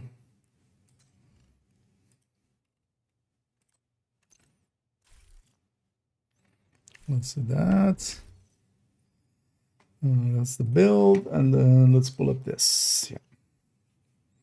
And the new Regen Edition PFE. Now let's just go. 450. And that's a start. And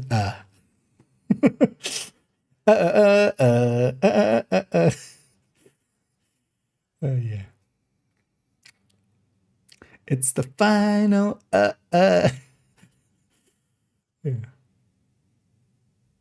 450.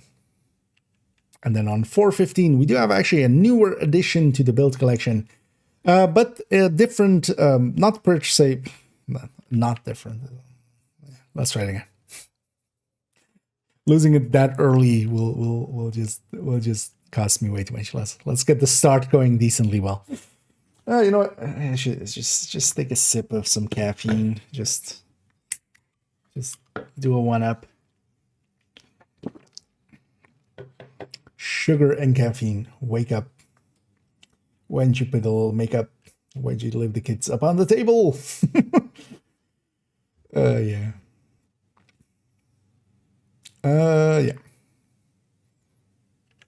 And then on 4.15, we see a new addition actually to the build collection, but not a new style for this slot actually even. We are looking at a PFE here set up to have 2.5% regen. We're going with 2-piece Golem and 1-piece Bellstone. 1.5% from the 2-piece Golem, 1% from the Bellstone for 2.5% regen. And this is a style that I've been wanting to try out. They are very common. I've seen them quite a lot. I had actually, we have a different regen one on character 1, as we saw, but that one's very much set up for instance, Countdown, and then with Galvanize and Vanguard on it. A much more defensive setup. Here on this character, I used to have the Ridgeway setup, and I was quite often frustrated by it. It is still a good setup, and I stand by it, but I wanted something different. The Ridgeway one, we had Ridgeway effectively, and then 2 damage brands alongside of it. We're taking a weapon with Sadist. That is the thing that then Ridgeway was opening up for us. When we were getting close to the enemy, we were bleeding them. We could take a Sadist weapon. We're kind of losing the chest talent, but then we're gaining a little bit back through the damage talent on the weapon. And then the Ridgeway, of course, providing us a little bit of a regen alongside of it. The big downside of that is mechanicals don't bleed. Whenever we have a lot of masters recently, and yeah, there's a lot of Black Disc in them. Mini tanks, warhounds, yeah, they don't bleed. And especially as well, when there's bosses in them where they don't bleed, yeah, it became kind of frustrating through that. So I wanted to change it up for this character, because quite often on them, I would be annoyed of like, oh, we have a fight, but it doesn't work for this. It will work well against rogues and such still, but even there, against their skills, it was very weak, because also, again, they didn't bleed. So Sadist would not be active, we wouldn't get our regen going. So I wanted to try something else for this character. This is a very common style that has been around, and especially what this is, of course, doing is that we are bringing in Hunter-Killer. And Hunter-Kill by itself is not going to be worth it. If we're just taking Intimidate, we're just going to take Cheska with normal Intimidate. That's much more valuable with the brand bonus there. The Intimidate, this one, is a tiny bit more at max stacks, even on build. But, of course, that Cheska is quite a bit ahead before Intimidate comes in. So whenever we also don't trigger Intimidate, having the brand bonus be something strong really helps out, of course. And the difference between them is very, very marginal between Perfect and normal Intimidate. Because of that, we generally don't recommend Hunter-Killer. So why am I still using it here for the 2-piece? Because the 2-piece is, of course, regen. If we are going for some regen with that Bellstone alongside of it, now it kind of makes more sense. We are wasting 1 brand bonus. We are wasting that status effect that we have here. We're not doing any status effects here, unless we pull out our flamethrower maybe. Or actually, when we armor break, we will set enemies nearby on fire. But the 1 status effect roll is not going to make that feel any different. But we're basically wasting that to get that 1.5% and then getting ourselves the Bellstone here. Overall, this is a setup that I've been kind of enjoying, and then also this, because of the weird kind of quirk with a lot of the other ones, for instance, with the SMG one we saw earlier, we did take, for instance, some weapon handling roles. In here, I've chosen for a different one, and that's the Chameleon. Chameleon's biggest issue is range. This is a build that's going to be pretty close up. It is also a build that is mostly blue cord. It is 4 blue cores in total, and we can't even go 6. As you can see, I have it set up that I can go even 2 more blue cores if I need to. And of course, how many blue cores we have, our armor is a percentage regen, so that would also increase our regen by quite a bit by going 6 blues for the places that we need that.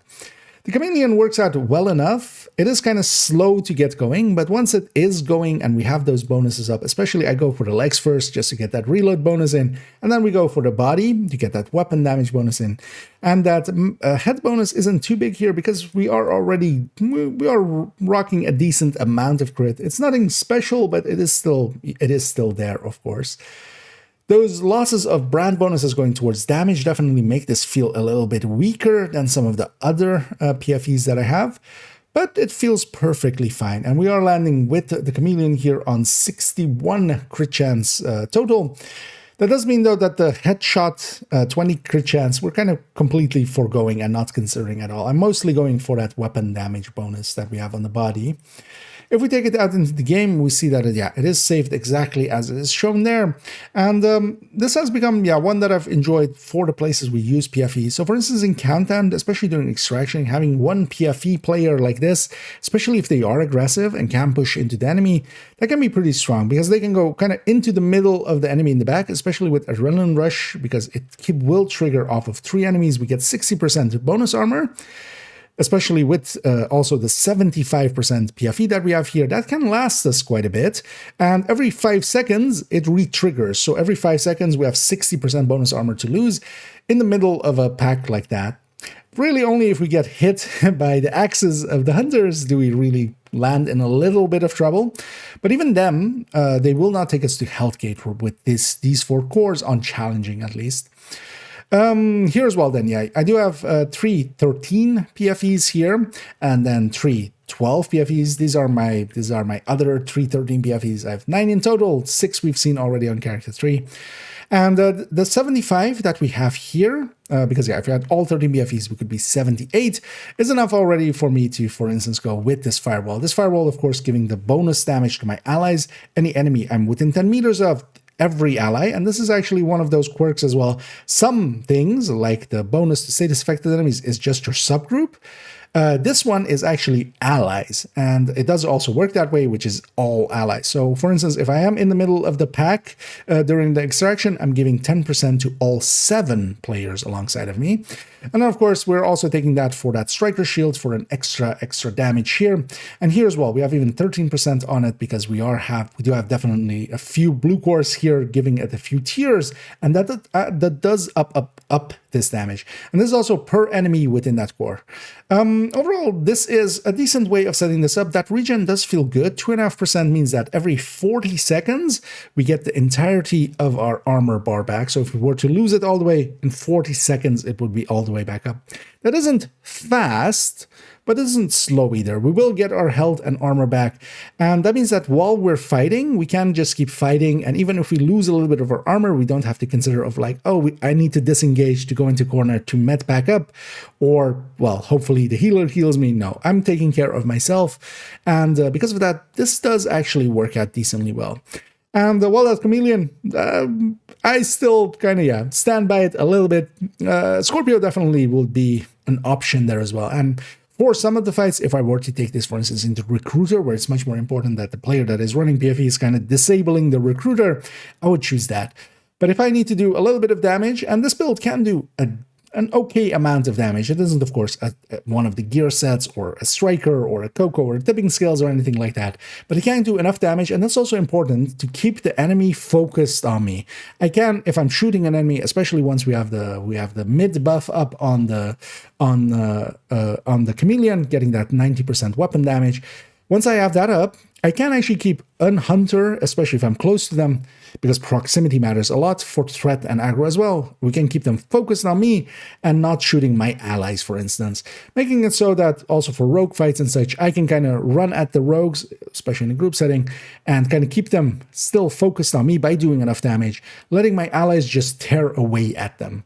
And yeah, that is the play style of the PFEs, and definitely a style that, yeah, on every character I have a PFE build because they come very much in handy for rogue fights, for some other fights as well, especially some of the master missions. For some sections, they can be the prime pick.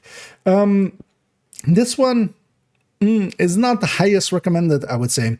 I really like the shotgun one I have on character 5. I really like the SMG one that I have on character 3. Both of those have a lot more damage because some of those brand bonuses are going towards that, and also some of the exotics that they have. But this one definitely feels perfectly fine. We are giving up a little bit of damage. We are getting regen in return for that. That is a trade-off that is worth making. The chameleon works out fine on it, and this has become definitely an addition that I feel is worth it, as, yeah, it definitely is not as frustrating as that Ridgeway one, which did have a little bit more damage than this, but yeah, not always. And this one can be a little bit more consistent, although how consistent is that chameleon? Definitely have a Scorpio on hand for when that matters. And yeah, when we go into maybe something where we really need a little bit more tanking, we can actually choose to go even more blue cores. And of course on this, I could even go Bulwark with a Tempest, for instance, to keep enemies on me, or even a Mosquito. So that opens up a lot of options because we are kind of agnostic about what weapon types we're using. We can even go with a Bulwark. Overall, I do recommend having a PFE in your loadout slots. Would it be this one? Maybe I would lean more towards the shotgun one, but this one definitely as a variant, pretty powerful. There we are. Yeah, I'm getting more and more rambly actually. This one's gonna be the longest of those videos, I think. That's fine though. I'm fine with that. Let me get you up here. I need the open world. Yeah. Last one. Which is the raid tank. Yeah. Last loadout. Last apparel loadout. Warrior Wasp. Oh yeah, we're gonna have one last segment before the, or we'll use the outro. We'll just do that in the outro.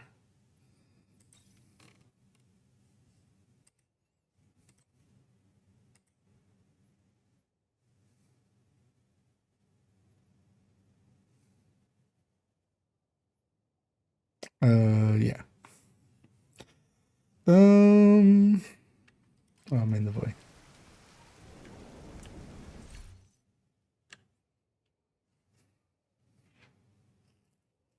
Of course, it's fucking raining in the game and just being a storm. Oh, yeah. Yeah, let's just go. 460. And then on 4.16, we have one of the Iron Horse raid tanks. And this one is kind of set up to be a regen and have a lot of hazard protection as well. As what we need for Iron Horse specifically is a tank, a very tanky build that is fully hazard protected. And this is the go-to layout nowadays, where we're taking 2 pieces of Cavalier, and generally we wouldn't take 2 pieces or 3 pieces of a gear set or such. We would generally go with a 4-piece, of course, but none of the tanking ones are really worth it. So we are taking 2-piece Cavalier that has status, or say, hazard protection. The other way. Wait, let's try again. Because I was also about to cough, so although now it's gone, of course. Let's try it again. From the top. And on 4.16, we have a full-on raid tank. This is the go-to layout of an Iron Horse raid tank, if you can make it this way, because yeah, we do have one rarer item. We'll come to that in a second. But this is then the setup that we take for having full hazard protection, which is needed for the Iron Horse raids, and for segments of it at least. And then alongside of that, we're taking some regen, and of course we're just fully bluing it. We have one job in there, we might as well do it the best we can. And this is one of those few places that, yeah, we do use tank builds. As you have seen, I have some tanky builds, but most of the tanky builds, even the tech tanks, or even those PFEs that we saw, most of them are taking red stats underneath it, because while you can take a few blue cores, the blue stats mostly for general play are not worth it. This, for instance, wouldn't be a good way for tanking legendaries or something, even though, as well, just mechanically, it's not worth it to tank legendaries. It's much more useful to heal legendaries, it's much more useful to foam legendaries especially, than it is to try to tank it. And most of it comes down to mechanics. We don't have good mechanics for tanks. In a lot of games, we would have things like taunt and stuff. And I would love, actually, for them to, either to the shields or to, for instance, some of the talents like Vanguards, apply a threat thing. In Division 1, actually, the shield has threat. When you pull it out, it actually generates threat, so you don't have to do too much damage to the enemy for them to focus on you. Here, if you were to use this, for instance, in just 4-man heroic or something, no enemy is going to point at you and shoot at you. They're just going to shoot at the damage dealers when they shoot at them. Because of that, it's just a Vanguard that can be useful. It's kind of tanky and can be in the face of the enemies, but that's not that useful. You're much better off being, for instance, yeah, something even like a tech tank or a PFE that would provide a lot more damage and actually be able to take some of that aggro. But the story is completely different in the raids. In the raids, we do have mechanics for tanking. For instance, some of the enemies, if you stagger them in certain ways, they will focus down the person that is staggering them. And also we have things like the mosquito actually available when we really need to keep the attention of a boss or something away from the red builds. And for instance, also in the raid settings, it is important that this is 1 out of 8 builds instead of 1 out of 4 in legendary and incursion and such. Tanky builds don't work out there well because also it is a quarter of the team. So you're giving up a quarter of the team's damage effectively. In the raids, of course, it's only 12.5%. That's also why in 8-man content, tankier builds kind of work out a little bit better just because relatively they're less of the team.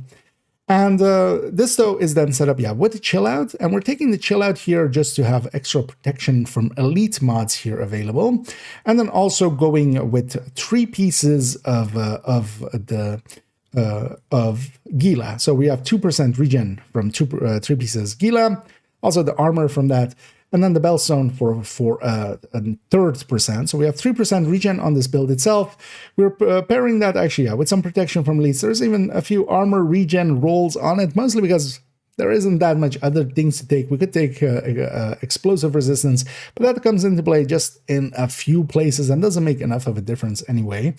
So we are taking enough hazard protection, and that's also what the 2-pieces Cavalier are for. They do have 30% hazard protection on the 2-piece, and with all of that combined, we are hazard protected against everything. So we are hazard immune effectively, and that's needed in the Iron Horse raid for certain purposes of that.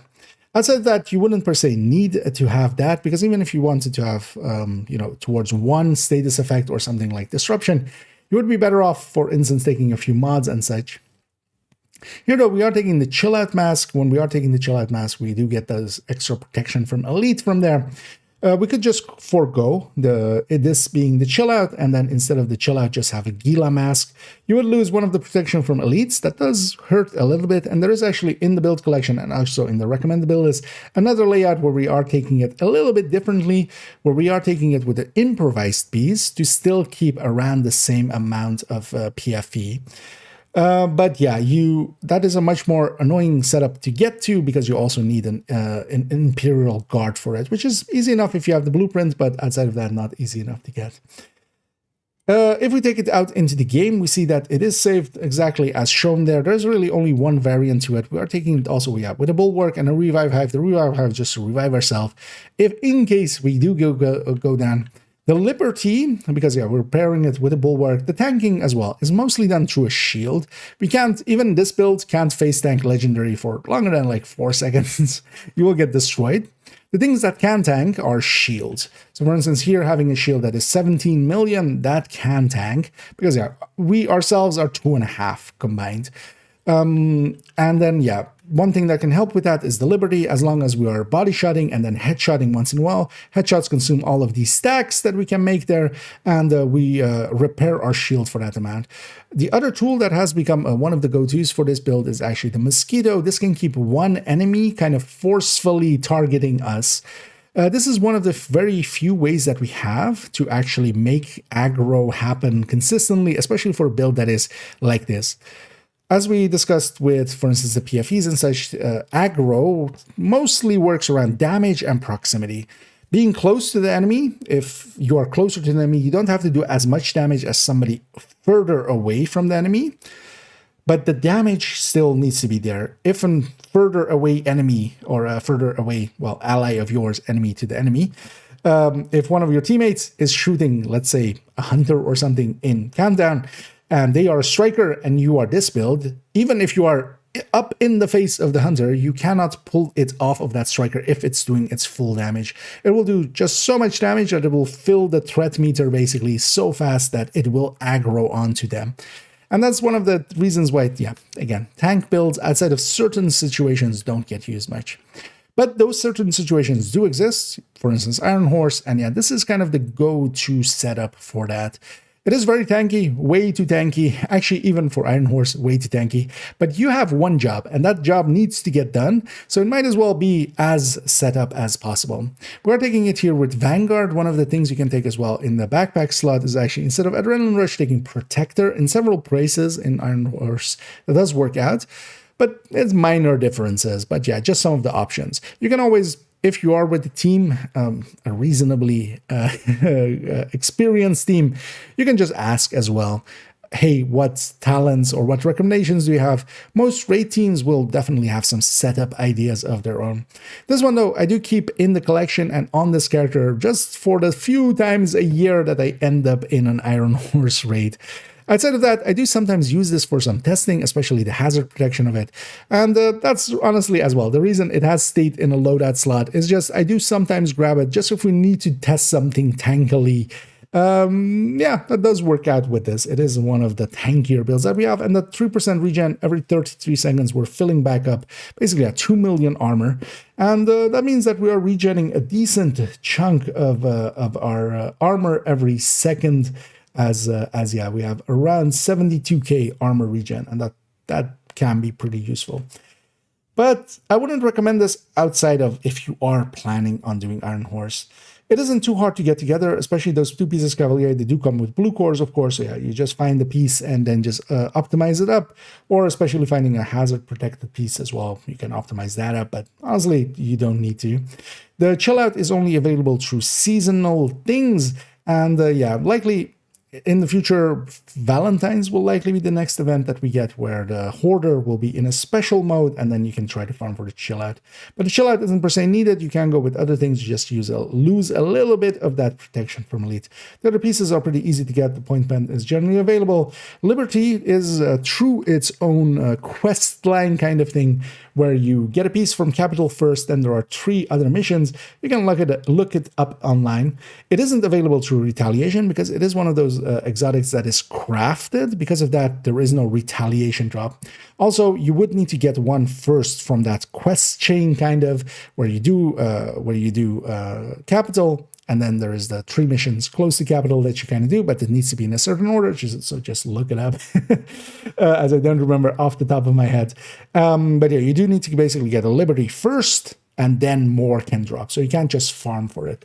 Mosquito, though, is generally available in those loot pools. Overall, yeah, not recommended unless you're doing raids or some testing sometimes. That's mostly what I end up using this one more for. Places where we need to check what hazard protection is needed, I can play around with this, remove a hazard protection, add one in. And because of that, yeah, I do sometimes use it, but yeah, definitely not needed unless you want to go for these roles.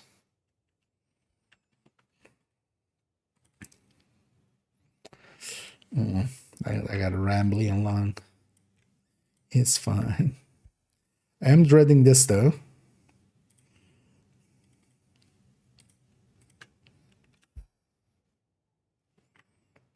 View playlist.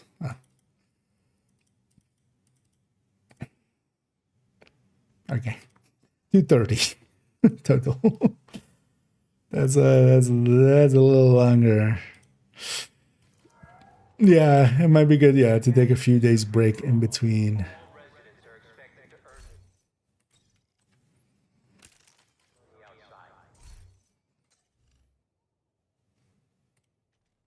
Let's go back to their normal apparel. And we just have one segment I quickly want to do. And then we go to something else. And the outro. Oh, and hey, the Dickle. And thank you so much for the raid there. As always, much appreciated. Hope you had a great stream. Hope you had some fun. And had some good loots and some good shoots. And thanks for raiding this away. And I welcome in raiders. And I do Gustavo and I do Pika. There is something else here. No. And yeah, for those coming in, I'm actually recording something which is for the build collection updates video. We just went through actually, and yeah, we just did the last build. But there is one little segment I'm going to record and then an outro. And then we're going to go around and play quite a bit. So I'm going to just record that quickly and then we go from there. I just need this. Yeah.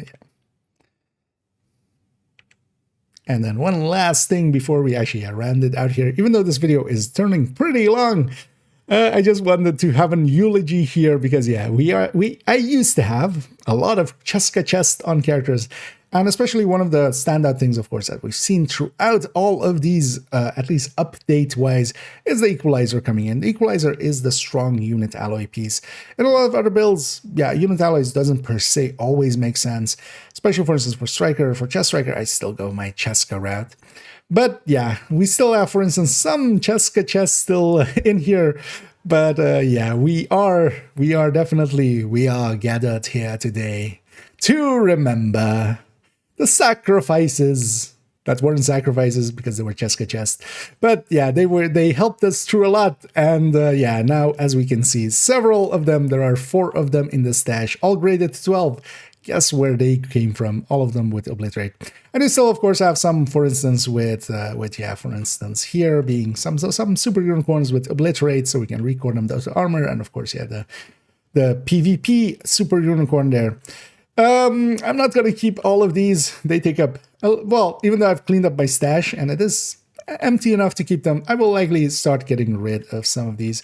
We'll keep some of the better looking ones, but some of these are, I feel, going out, even though they are, optimized and well, at this point, guard rolled and free talentable.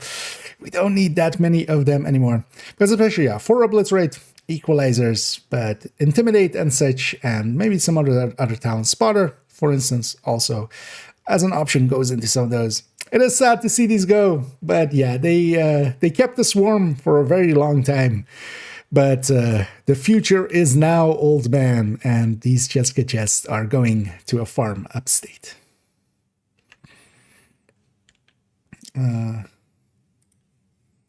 Yeah. Because I wanted to have done that just so also actually I can deconstruct them as well, because they are actually out going out.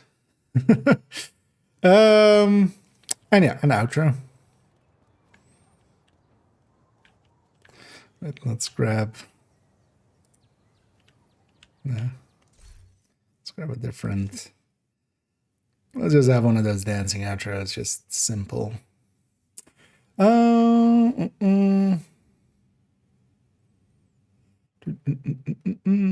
yeah, welcoming still, raiders and such.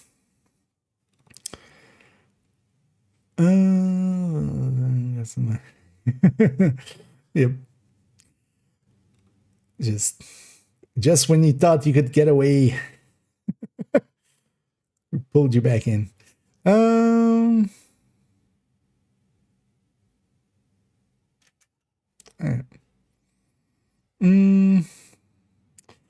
Oh, and plans to play TDR. What's a TDR? Likely I'll go, oh, that one in a second, but it does not ring a bell. My mind actually went to Test Drive Revolution or something. Whatever it was. What was that one? Test Drive Resurgence, yeah. Resurgence.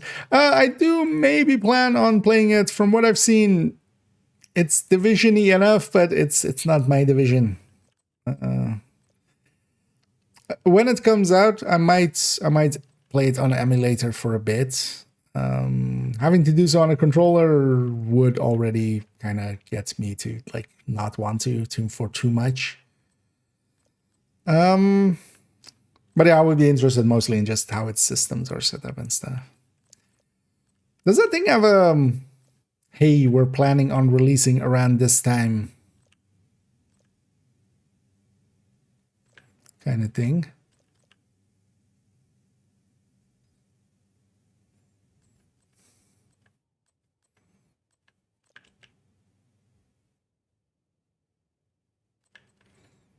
Was yeah, that's some like closed betas and stuff, right? Because I saw Tickle and stuff playing it. Subtraction. Yeah, I mean, you do need to set it up in, mobile ways. I'm much more interested in like what gear sets and like talent ideas they have in there, and what could be poached from.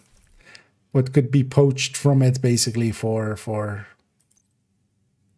div 3/div 2. You know what, we'll just take that. I'm just trying to find a silly dance. We're just gonna...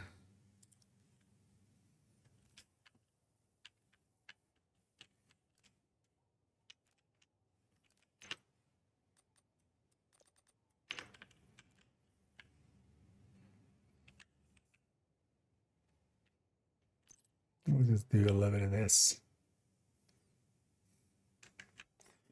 March 1st, 2026. Oh, already that's it. Yeah, March.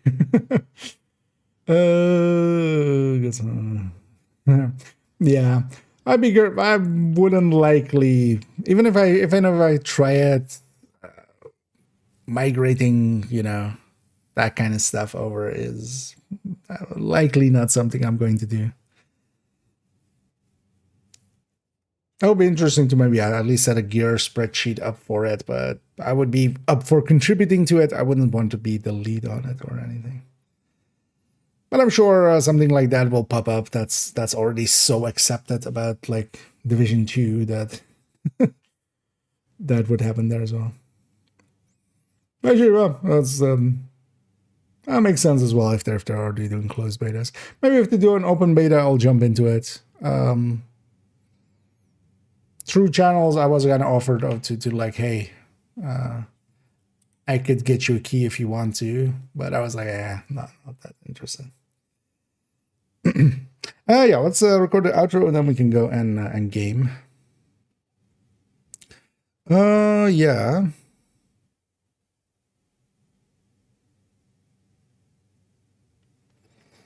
And that then brings us to this end of this rambly, as we went kind of long, rambly fourth character.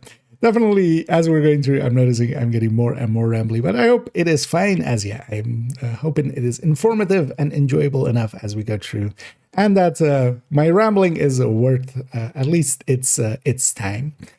So yeah, if you did enjoy it, please do any and all of the algorithm things below. That does help out. So I'll do that little bit of shilling here. In the future, we are, of course, still have character 5, which is my main character on second account, which mostly actually is builds that I like. I basically take, they are mostly copies of a lot of the builds we've seen, at least as the saves.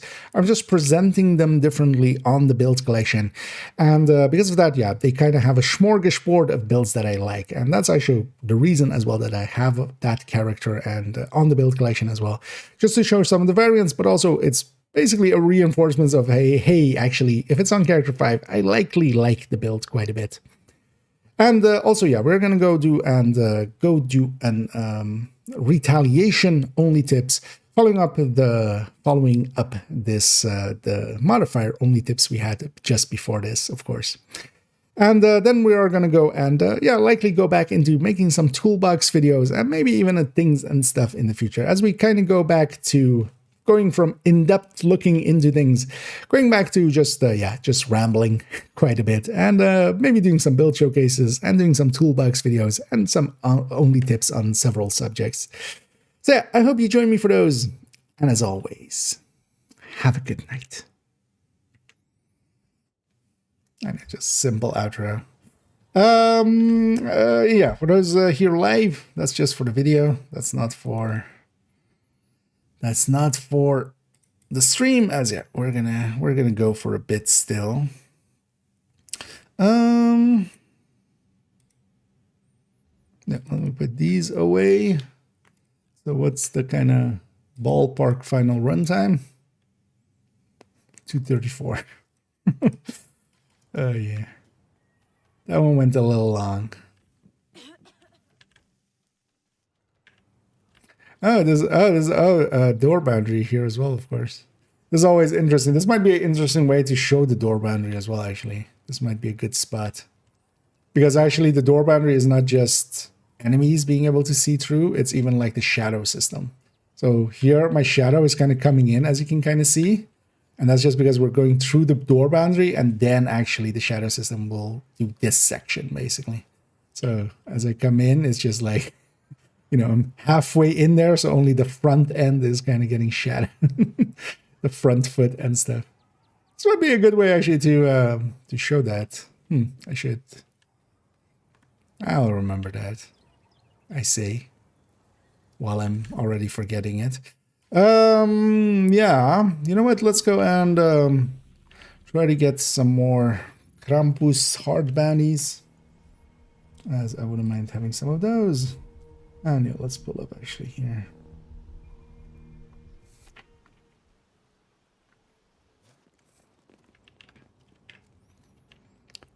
What am I running? Let's run. Now maybe what we go do is, I've been meaning to actually try out the Striker Tempest. Yes sir, we tried it actually on Summit with the Legendary. I'm curious actually, just to do parts of or the entirety of the UA and just see how long it takes us. I'd be good doing it with modifiers. I might just take the guide just to make it a little faster. Although I really keep modifiers off for that.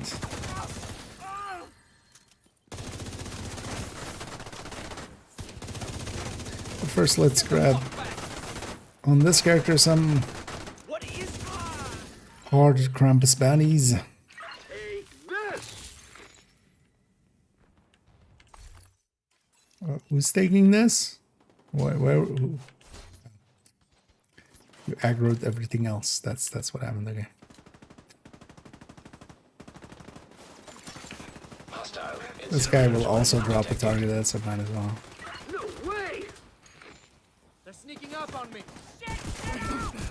They're bleeding now.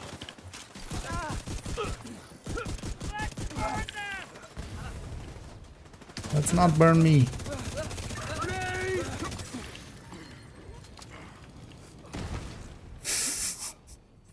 Thank you for yelling grenade. At least I know who hit me.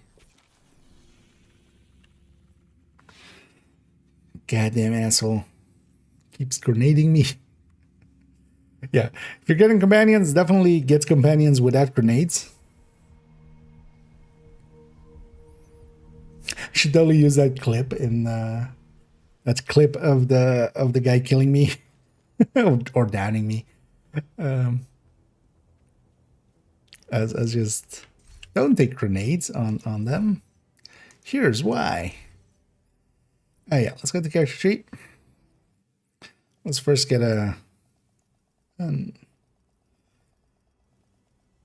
we'll first get a Krampus bounty, and then yeah, let's go try actually a few rooms of DOA. I think legendary DOA with that Tempest tech tank.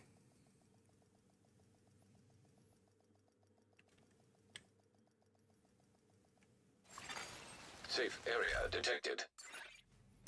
Should take the DNA chest Low prices? from the stash.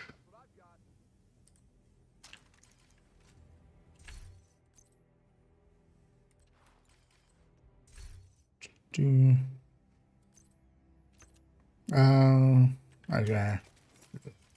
Let's do the Krampuses as well with this. We're on hard right here.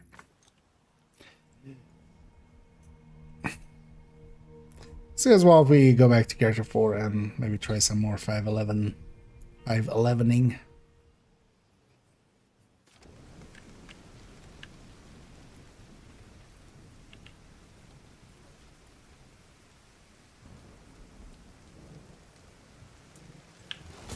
shield up! We're flanking! Locking the enemy down.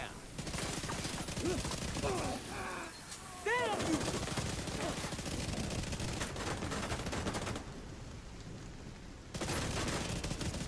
Target's injured!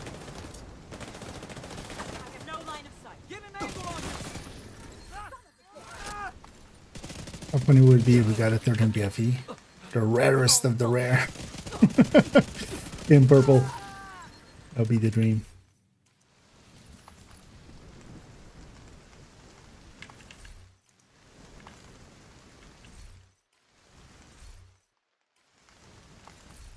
How many kids do I have here? 50. It's actually surprising. We spent most, or well, I spent all of them recently, didn't I? Yeah. Let's go do this. Although I should set my. I don't care about the loot, or I don't care about the stashes or the gearboxes. The drops will still be heroic, but the boxes, if I keep my world on hard, they're gonna... The target loot out of them is gonna be scaling to hard, but the target loot is also ASINs and 8s, so... 0 fucks are given. Yeah, no directives, even though we should just take Pistolero. You've got your objective. Don't let anything stand in your way. I'm kind of curious actually how this first part is gonna go with this. Because with that other one... In the fight! Get clear! Division agent target! Watch those flanks! They got me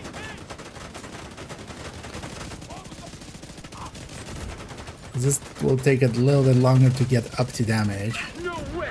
No way! I need all 3. And actually, yeah, I should turn that guy off. Or make him at least the assault guy. Because, need to go.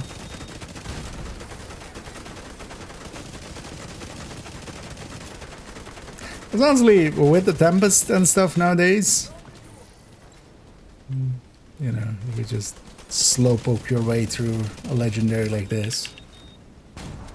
You would be able to get the Tempest. Trying to flank us. But He's dead. he is dead. Observant of you. You've got good timing.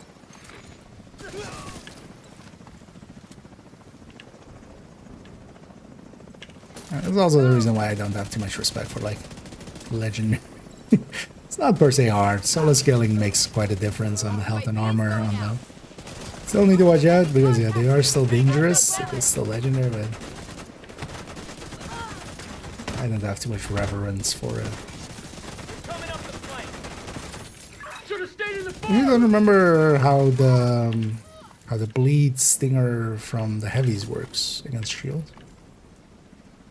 That's the shield, right? And then it bleeds me, but it hits the shield, right? Oh, is it on that side first? I thought it was this side first.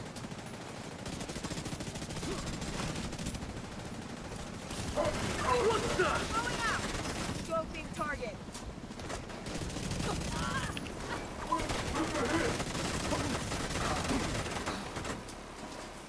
Just need to not be surrounded. One less to deal with. Oh, that's a sniper. Ah, okay, yeah, that's a hit me. Enemy is close. Ah! I just never used shield in legendaries most of the time.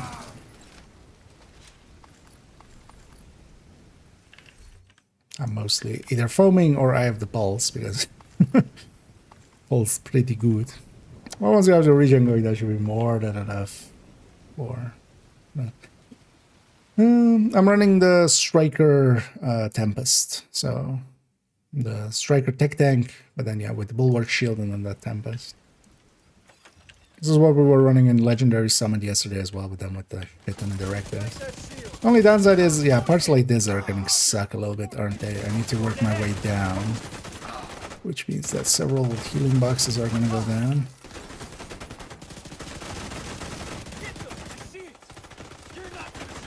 Ow, ow, ow, ow, ow. Take it like a man.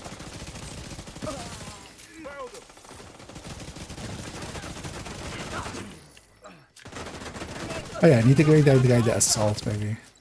Stop fucking flanking me. That's the one thing I need you to not do. That's the only dangerous thing you guys can do. Stop doing it. I'm actually gonna leave these two. Oh, the next one I've already spawned. Too close. Oh yeah, good luck. Slow them down for me. I see him.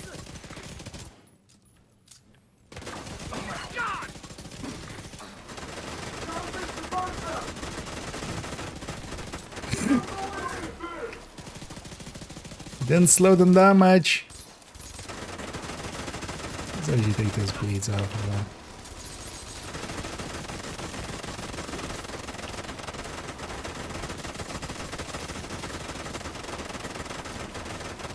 It will tear through me eventually. It's kind of, yeah, there's always an annoying fight, isn't it? Oh, you saw that. Should just turn the guy off. That would be maybe more useful.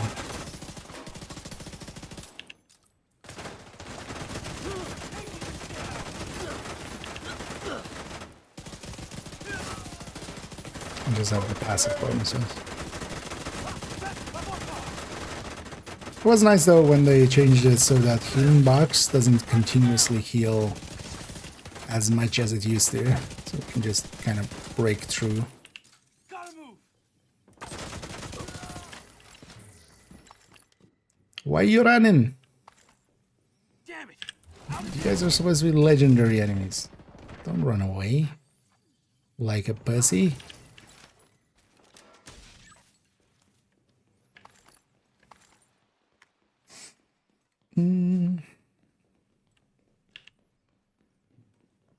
Although, yeah, this is going to be a lot slower than, for instance, and let's not do it. It's going to be a lot slower than, for instance, we're going to do a full thing. You know what? I'm going to change this guy to this guy. Just had him equipped because I had a challenge left remaining with him. Let's take the gun guy instead. See if he does better. I haven't used these guys in Legendary. How the hell? You want a piece of this? Lady. Stop. Fine, I'll kill all your friends then. Instead of you. Oh, that's not the kind of shield I thought it was, or the kind of drone I thought it was.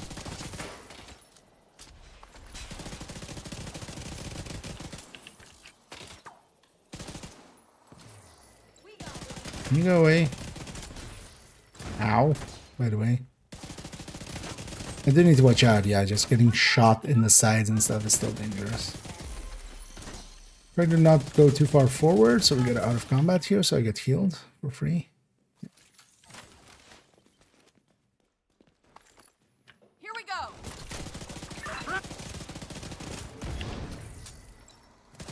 What's the? They're too close. Those hurt. Roosevelt would be annoying with this though, actually. I can't kill those things fast enough. But they can't kill me fast enough either.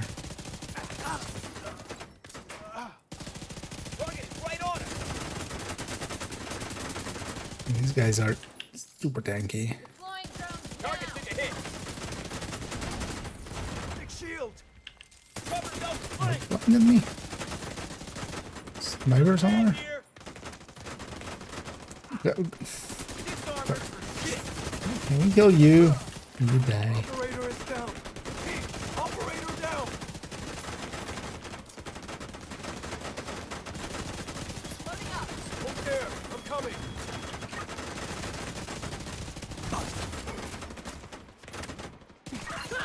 I'm blinded.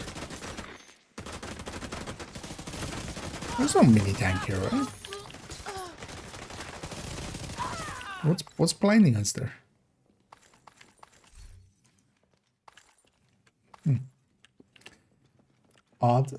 Oddness is blinding us there.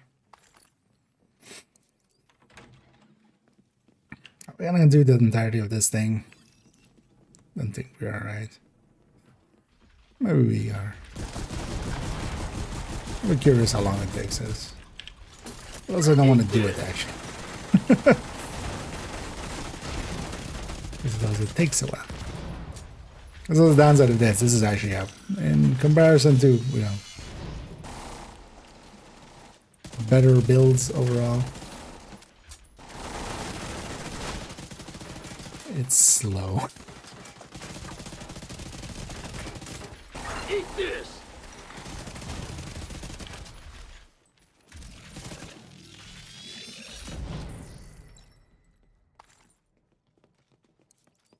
Don't need ammo.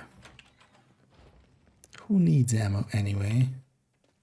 Checking fire zone.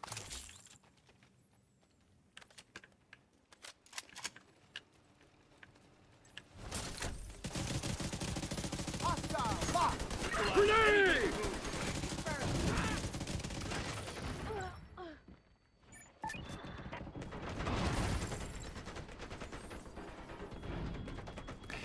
Yeah, some of those airbursts hitting behind you, of course, are very dangerous. This guy's blocking me more than it being useful.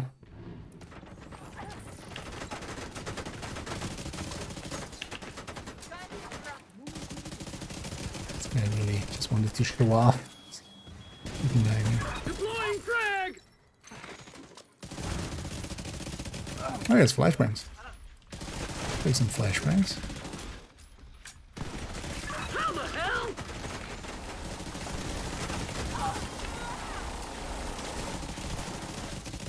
Stop flanking me. System disrupted. Oh, does the next wave not spawn till we kill this one? System Okay. restored.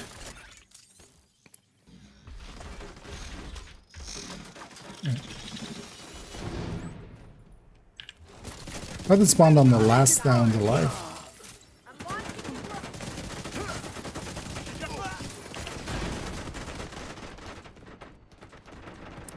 No flanking.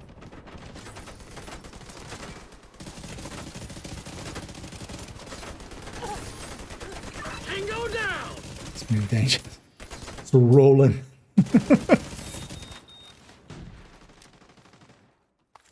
Throwing frag! Wait, was it his flashbangs that were blinding me? Wait. Should be fine. I don't know. Yeah. If anybody else can check, but yeah. On my end, everything looks correct at least. Oh no, this character doesn't have that aces and eights anymore, right? Just deconstructed.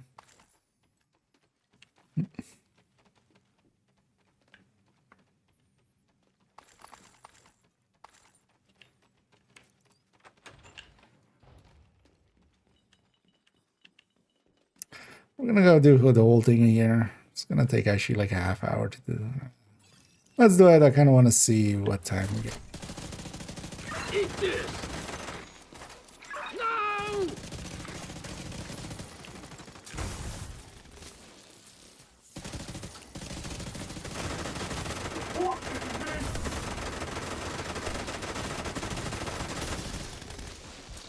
Grenade!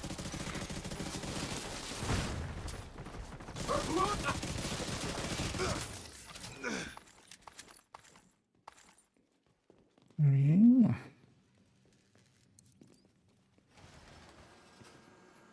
This bonus is helping a little bit as well, actually.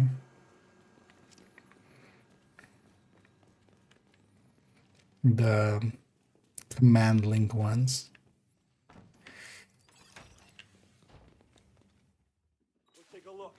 No, let's hold back here, right? I was like, do I push forward hard? But no, right? I'm not gonna survive that. Lost one of ours here. Suck on this!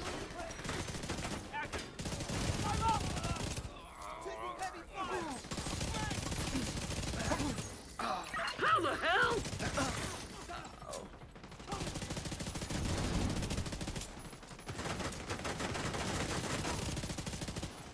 I see you.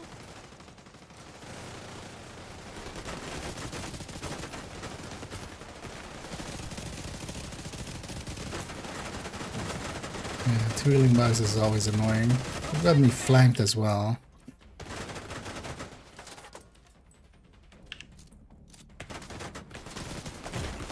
Where? Oh, there's one there. Serious trauma detected. This is annoying. Need to just wait for my health to come back a little bit. Unless I can, just barely. It's always annoying when you have to angle the shield in a way where you're kind of, if you're trying to cover two enemies effectively. This is my corner. If you want to come here, you have to pay Airbnb fees. And then also you have to clean up after yourself.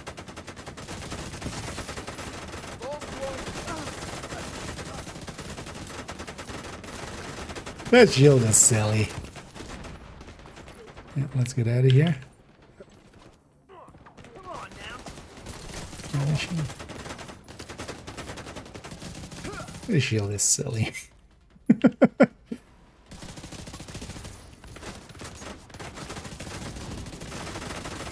I'm not gonna try to get my guy or anything. Fuck it. He's my companion. I'm not his companion.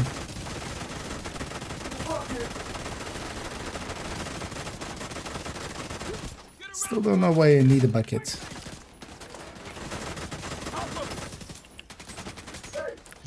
Stop flanking me. They're trying to get us. They're coming in. Take fire. As I this is pretty like fucking slow. I might rather actually just be like trying it twice on like a striker with like a memento. Just Just take things safe, but this does feel pretty safe actually. It's kind of surprising. The shield is actually much stronger. Although, well, I generally don't use this shield, of course, with... Also, we are getting the 15% from the 15% skill efficiency from... What is this shield even? 20 million. Okay, so yeah, that's a lot more than the 17 it normally is. Yeah, no worries, man. I'm okay. I'm okay. Oh, if you missed it, but I showed the build also several times. The Striker Tech Tank, but then yeah, the Tempest one. In the Tempest layout with the DNH chest. Actually, out here, what I should try is the Striker chest. This is the content too. But that would still work out. Stop being so aggressive.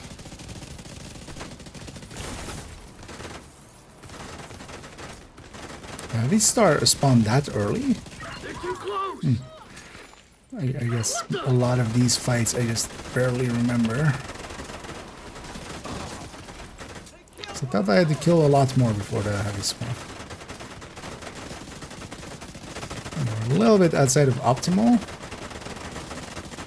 Okay, let's go back here. Start getting those backpacks off.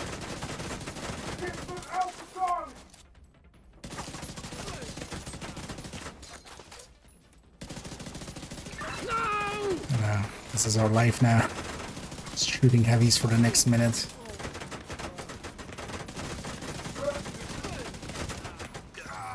Target down.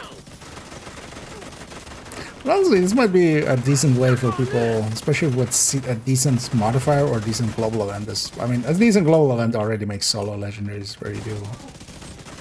This might actually be a decent way for people that want to solo legendaries. Shouldn't, because just do it in a group and just it's much easier anyway.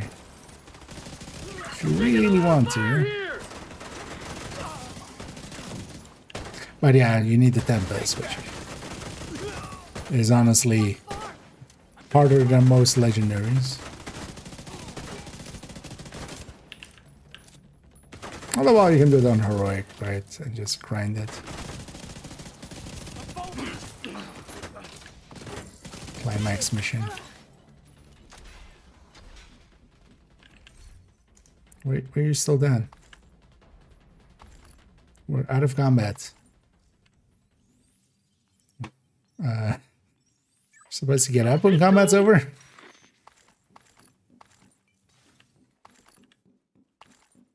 It's a decent decoy, actually. It's not bad. I haven't used them at back. How about you?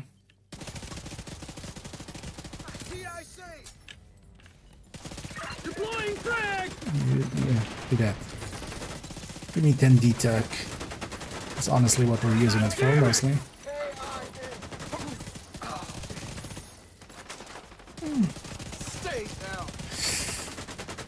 The barrage fight is still going to be annoying, though. We don't have the range for it here. And actually, Roosevelt and stuff would still also be super annoying. Screw the loot. If you were to do those, Capital would be kind of fine. This would actually work really well for Capital.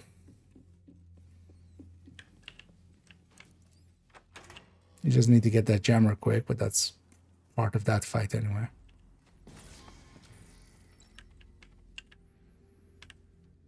Do I still go actually upstairs?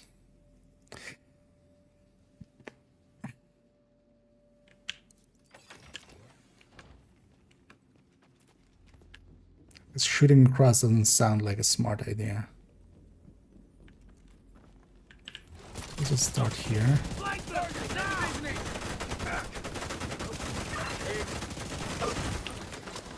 Oh wow! Immediate medical assistance needed. Sweet Jesus. Hey, we have the oh. Agent down.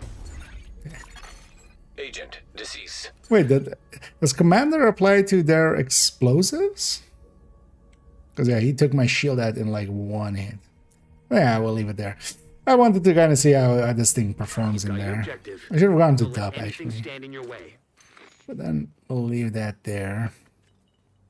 Let's actually, yeah, let's go grab one more hard Krampus. Because if I had gone all the way up, it would have been fine. I kind of set myself up in front of way too many enemies. But it was surprising actually to lose my shield that fast. I'm guessing Commander also applies to the explosion from that, maybe. And he was a Commander. Because other air bursts were not that deadly. Throw your grenade! Flank that shield! No! Actually, yeah, what I should have done is maybe go into the back corner, actually. Just fight it downstairs. Would have worked that too. Would have been slow. But...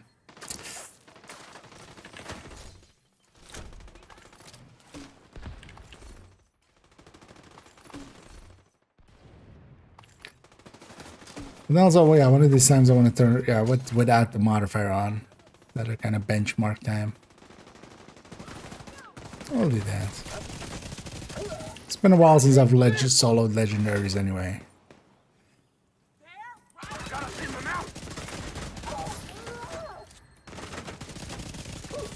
We'll use that as a, hey, we did it again.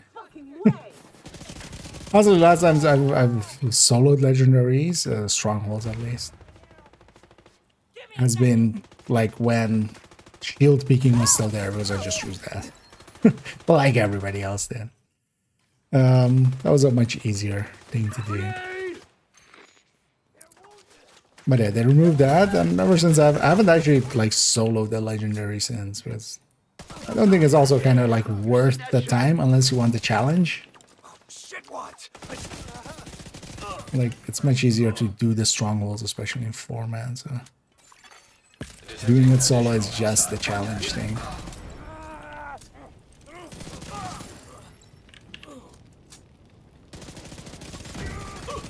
Incoming hostiles detected.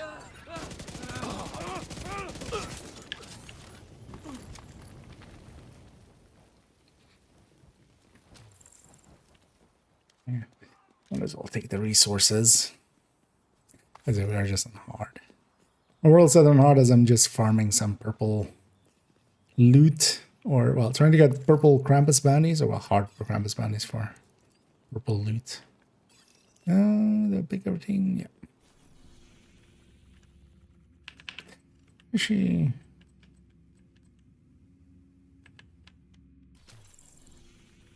Well, let's maybe go do that. We take the high end. Or maybe we go do some summit. Again, I actually enjoyed being in summit again yesterday. And I was like, oh, yeah, I enjoy summit. It's too late to run. Not that anyone here. I've got what you want, Agent. I'm happy to have made a deal. So maybe we take that other one and we take it in the summer. Although they have a Krampus, or not Krampus, Retaliation.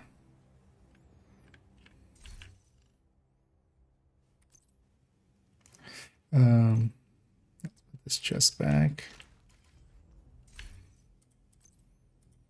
Yeah, let's do that. We'll take character 1, we'll take them to summit. We'll take them to submit. We'll run around there a little bit.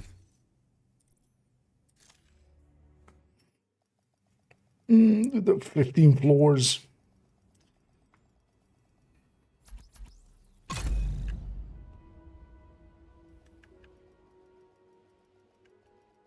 Why we do a few floors first with just Bestie. And then we take a few floors with other stuff.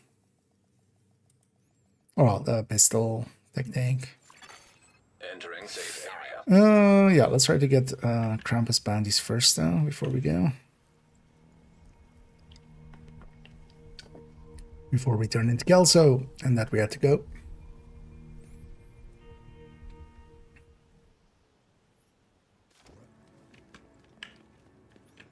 To summit.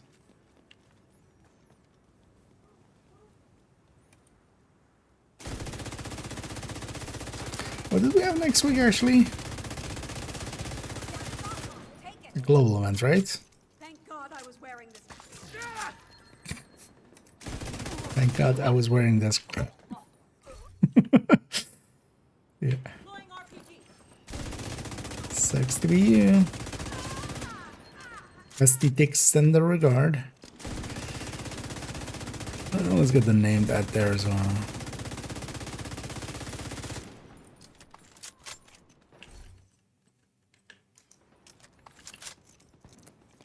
If I actually get a max out purple mine, we're totally of course keeping those. Let's get the named here. They'll also drop a target at.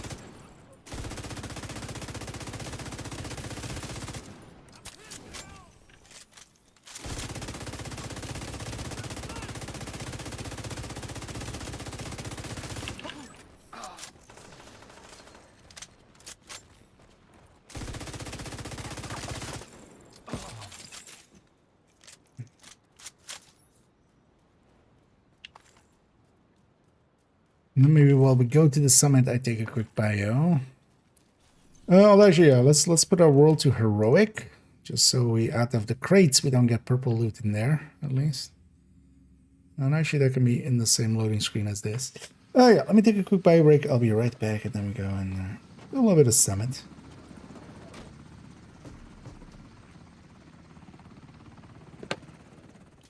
We need you to secure a skyscraper. This may take a while. Hope you cleared your schedule.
We all.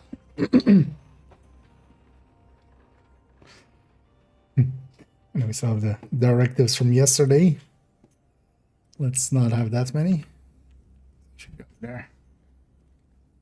Get a little outer run. Always handy. What am I doing on resources actually? Am I full up on something? Oh, not really. Good. You know what? Let's take a grade at bestie. Just to be a cool kid.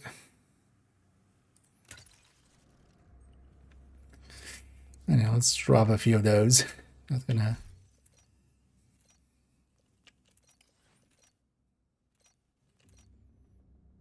So what did we always take?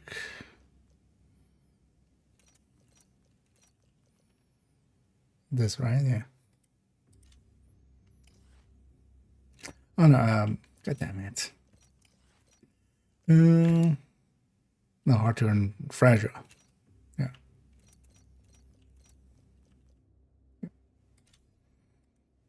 Actually, that's what I had, I think now.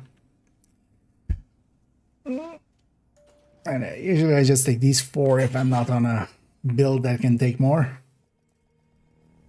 Because our Fog of War is going to offset a little bit by Ragers. Ragers is just do more damage. I can do that. Hard to earn is kind of annoying at the start, but also not per se too hard to deal with. And Fragile is actually one of the easier stuff to deal with.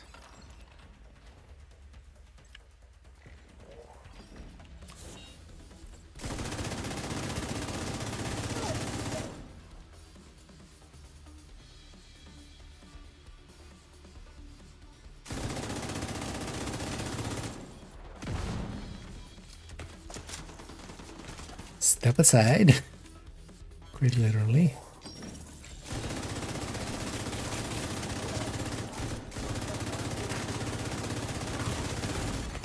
Serious trauma detected. Yeah!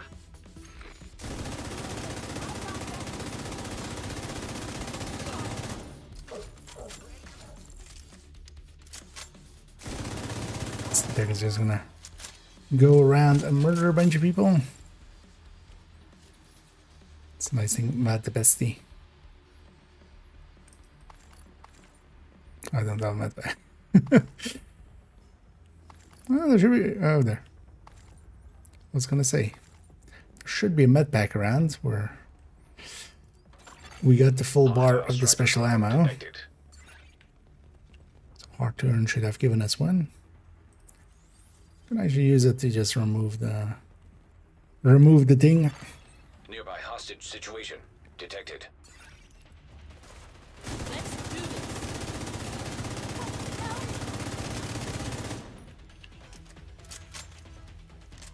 And these fuckers are always nice and tiny. Quick to hit.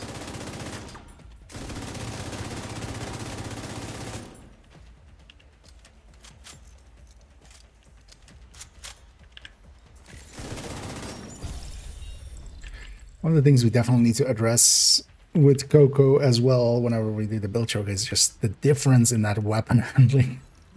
Because that 30% weapon handling makes the besties feel so much nicer on the Coco.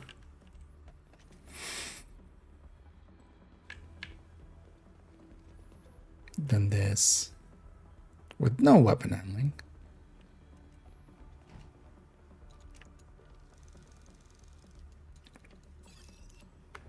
Is this the only character I have with that Coco on them, actually? Yeah, right? Because, it's actually funny that a new gear set came in and it went on basically every character, because character 2 and 5 have reds, 3 has the tech tank, and 4 has Turtle Hybrid and Combat Medic. That's actually impressive for a new gear set. You know what? Let's take the long range approach.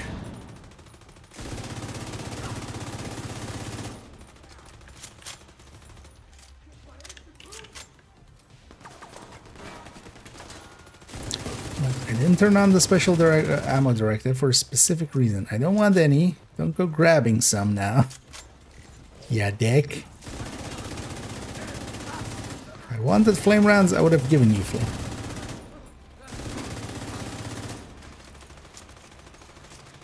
If I wanted you to have flame...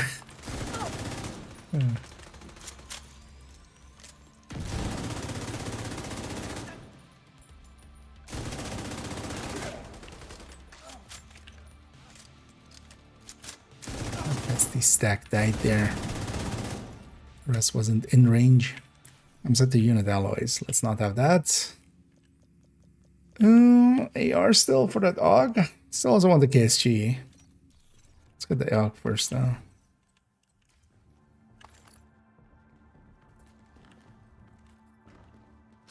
Oh, let me get you here. It takes a long, yeah. I feel bad for especially people that, yeah, don't, like, I macro it. I feel bad for if you don't have that option, which is controller. But yeah, it does take a while, yeah. They totally, for future events of this, need to, like, that needs to not be that. There's absolutely no reason why you, especially with a new system, why you wouldn't make just, hey, open all or something. Because they made the UI for this thing. They're reusing the apparel UI actually, though, underneath there. That's obviously like the apparel caches UI. But then if you're gonna work on it and, like, you know, if you're gonna make it, what's inside of this? Well, Hostile assault turret detected. maybe capture this thing.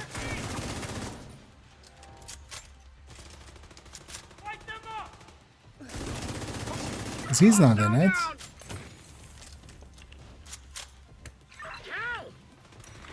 Generally, I try to capture this thing in between, like, waves. If you leave just one enemy alive and they're not in the circle, then you can just leave it. And... yeah, why isn't this number going down? Striker drone detected. Wait, is it you?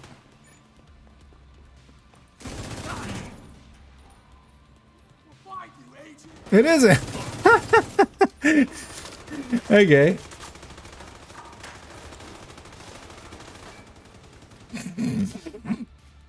That's a silly oversight. I would not notice that before. Yeah, well, I haven't been running Summit much. The companion counts as a hostile, actually, when he's in the circle. So it doesn't... it's not even faction related, because he's through Sun. Likely still even. Immediate medical We'll assistance just have to needed. send them out of the circle.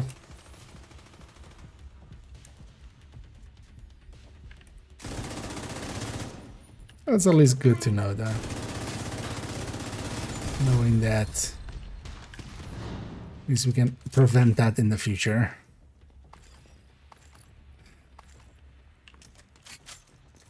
I don't need that one. Oh, that was way earlier, actually. I need. Love me some weapon handling, too. Well, I wouldn't take it on the build unless, like, it also costs a lot. Especially with Coco, it's just that, yeah, it's built in. The thing is Striker as well. Striker has, 15 of it. When it's competing against other things. Also nowadays, I would just take whatever it's missing the most and just as a mod, because that'll cost you less. That'll cost you 5 crit chance or 10 crit damage instead of the 6 or 12. That's of course just for 8 all round. You do get 8 stability, 8 accuracy, and 8 reload and 8 swap. But I'd rather just, like, if the stability is bad or the accuracy is bad, but it's usually just the accuracy is like the stat that I care about. Stability we can always compensate for. Well, not always, but most of the time you can account for, like, make up for stability just by recall compensating better, but accuracy you can't. So I would just take accuracy mods. Although, well, on this we can't, of course. On an exotic like this we can't. Are we ready to be ambushed?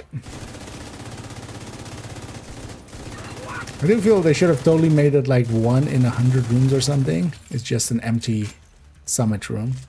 Then at least when it's empty, it's not like just like, oh, it's an ambush. It's like, oh, it could be also actually the empty room. As for the rest of the time, it's just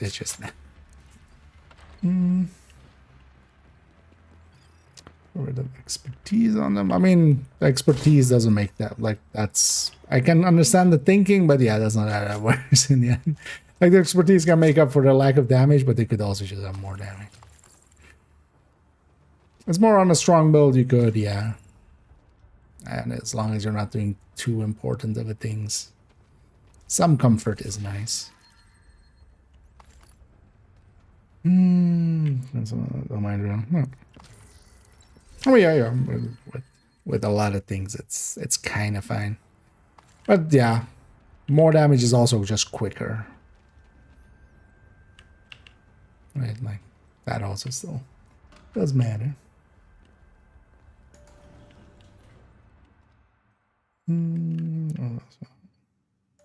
Right. Oh yeah, on headhunting builds, yeah. I mean, they're alongside of the headshot, it's mostly weapon handling. Like, what else are you indeed gonna put there? I'm the exact other way around. I mostly run crit builds. Let's not run this guy actually. Let's run this guy. Give me a little bit of DTAC.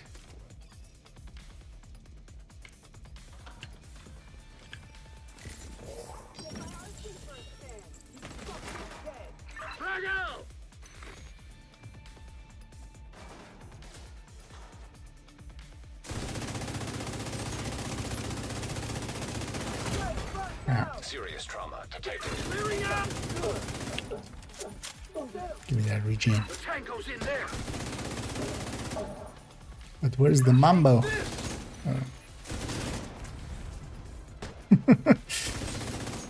Too close. RC coming our way.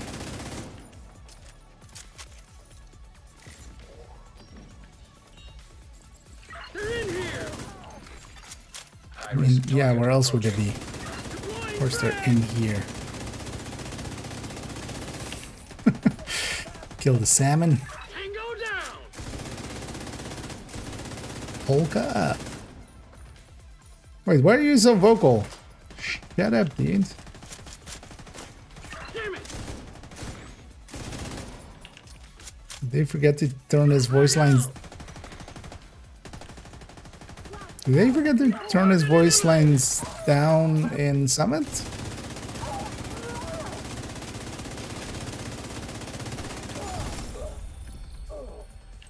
You would think it would be global. Oh, we should have taken something challenge-wise, actually. It's fine. I'm forgetting how to do Summit, apparently.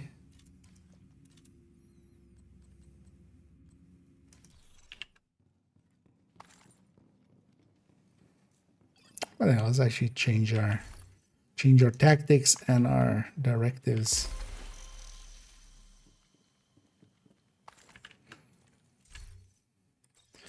Let's go that pistol tech tank. Let's bump up the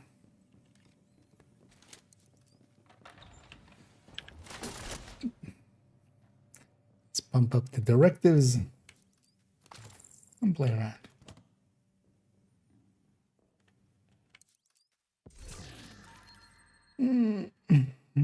So that's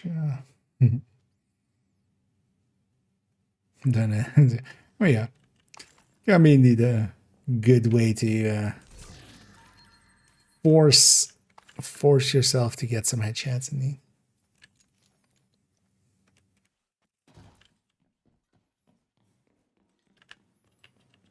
Yeah, let's take it up.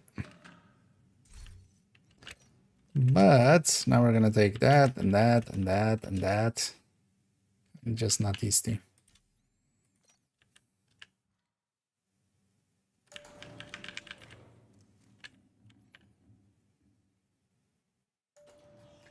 But that guy, yeah, they can't come into the elevators.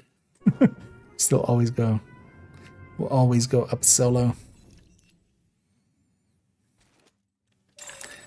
Rogue agent detected. Pack your game. I mean, it's fine. Do I take this or do I take PFE? I'm not charged up on this. I take PFE. Although the PFE on this character also kind of sucks for rogue fights. It's that thing. Let's take this then. It's fine. You ready? You better rocket launcher them. I'm gonna order you to rocket launcher them. You better rocket launcher them. I want that 15 detox. Just fire it. Just fire. Hostile striker drone detected. Hostile artillery turret detected. You suck, Trusan man. You are the worst. You don't even need to hit them. You just need to fire the damn thing, and then I get 15 detox out of it. Vital signs Give me critical. armament, huh?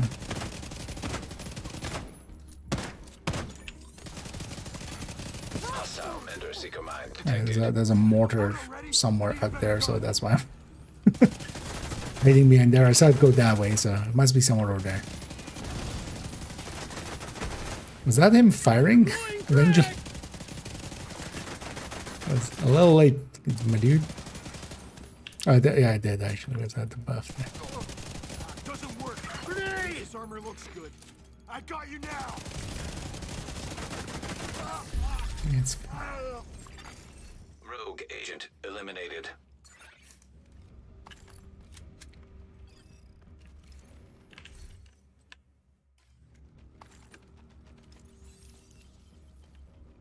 I should have actually met back. Could have used the healing.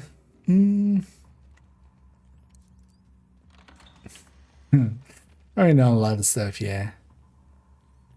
Although most game modes, yeah, they've given it a little bit of love in like the season after and stuff, and then Accessing you server. usually leave it. Fuel terminals detected. That's not uncommon actually with a lot of games. They all kind of follow that trend because, you know, a new thing is gonna be much more of a popular and useful way to spend time than just, you know, Get away from me! improving the old is you know, nobody wants to. Who needs armor anyway?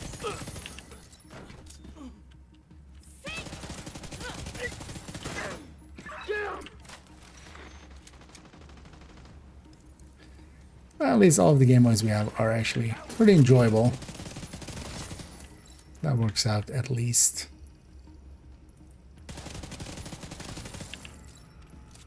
Throw your grenade!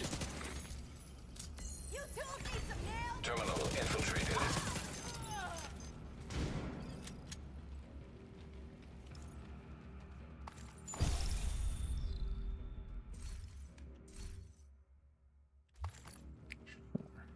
Well, actually, I'm starting to get rid of 11 9s, right? So I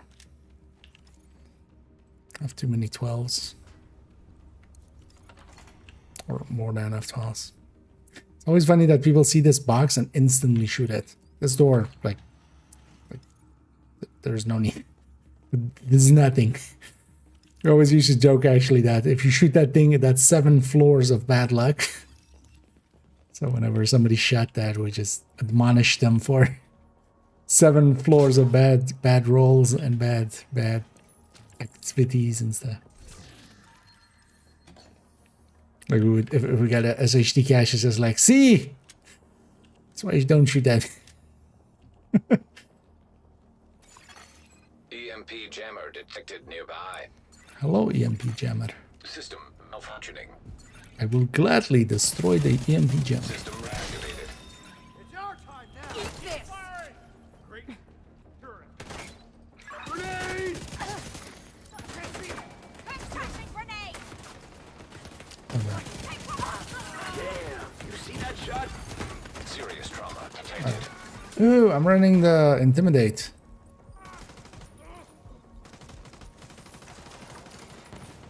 I'm paying attention. Hang on a second here. Oh, this. Intimidate is fine, but that's why it felt so worse on the rogues there. I was like, ah, this feels pretty bad, especially with the modifier on. Feels pretty bad. Let's move it. Weapons free. No way! You want some? Immediate medical assistance needed.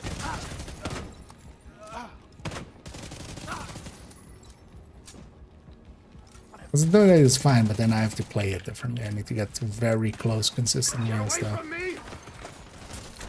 No damn way!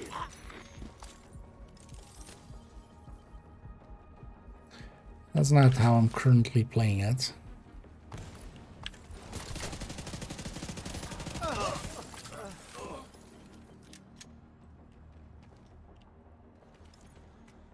We met bags now.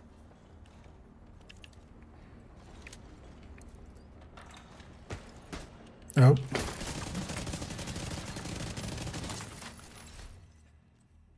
Forgetting this guy exists.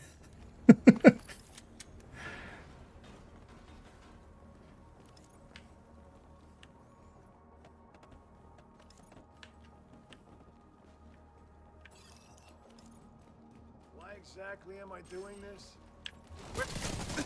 Yeah, stop doing this. This being alive. Damn! You see that shot? Hit her again. Speaking of me seeing that shot, do it. Last one. Can't even do anything with that detox I just got. How much was it again? Because I just said 15. Is it 15 or is it 10 actually?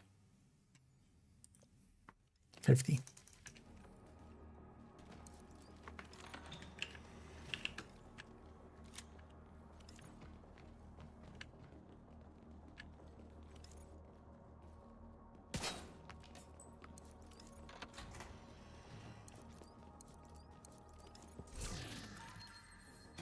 What else might we get our...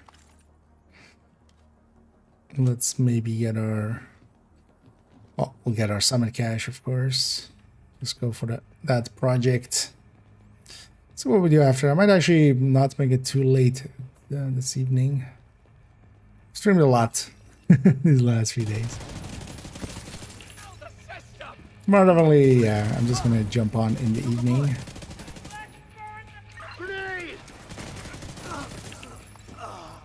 No way! Tuesday though, I might be able to jump on for a decent amount as well.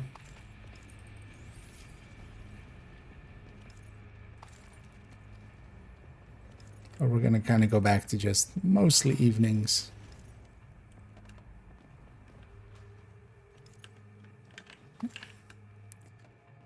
Must get key.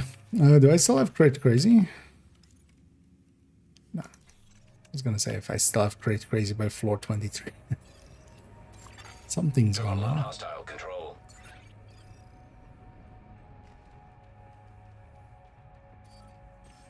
I see you. Why are you marking? I hate you so much, game, sometimes. Both servers are over there. This thing sent me the wrong way. This is marking the actual exit. It's marking the elevator there. That's where the elevator. Serious trauma detected. Listen, these sniper warhounds are no joke. And will destroy me. Oh yeah. Oh no!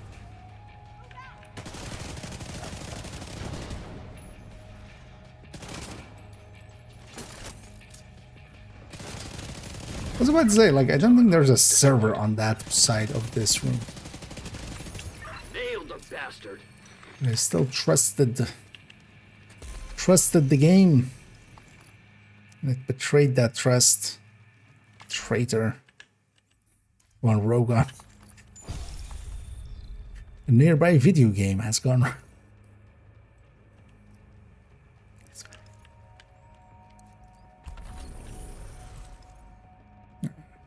Completed directive deft. Let's actually take the pistolero one. Or the pistol one, sidearm specialist. Yep. Yeah. Why is this so dark? I don't remember this being so dark.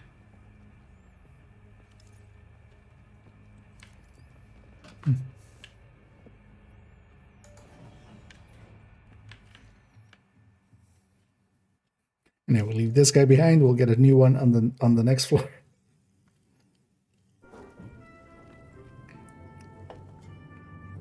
Just disposable true sense.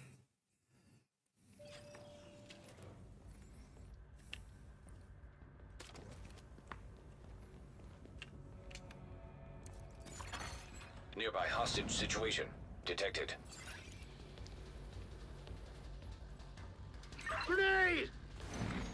Message got hugged right away.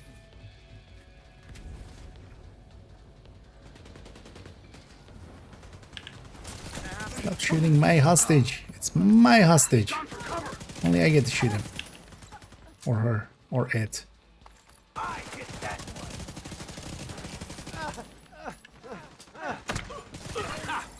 Got him!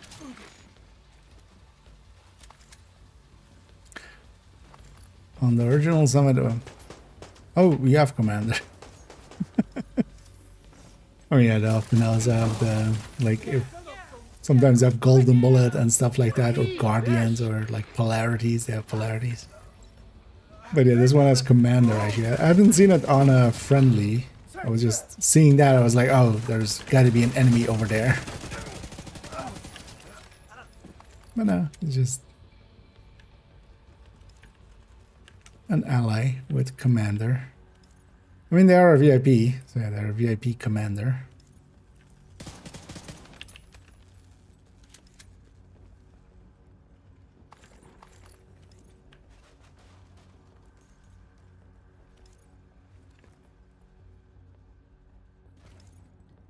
Up and away. Hostile Hostile striker drone detected. Why is it always hostile? Friendly puppies detected. Okay, I'll sweep the Hostile area. drone detected.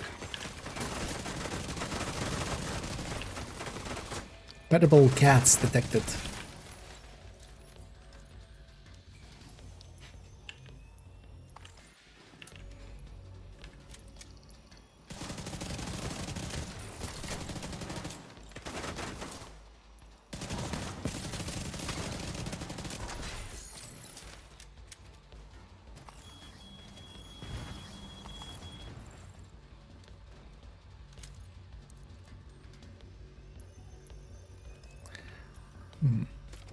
For some reason, I'm craving donuts.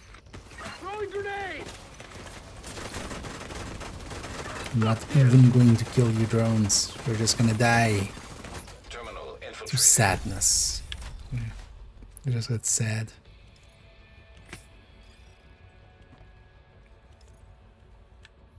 This is still broken, right? Yeah. If you get close to it, you get like the back of these things. If you get it away, this becomes the wall. It's barely misplaced item. But also, yeah, from just a normal angle, just looks fine. But then, just from the wrong angle, just suddenly.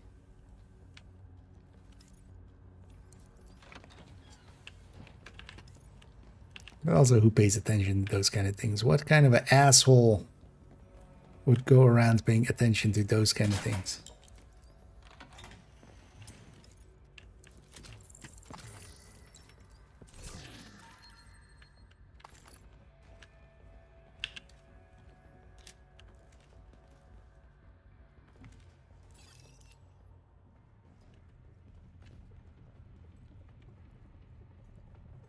Ever-present question of Summit: do I or don't I have the key? I have to grab the key this time. Well, it would be so easy just to make implement a icon, like when the group gets the key. It's just, you know, Throw your grenade! there's a little icon like somewhere. It's like, hey, did you know? Come on! Civilian militia! Fire! Let's see you run now. I'm not running at all. I have a shield at, sir. I'm briskly jogging at best.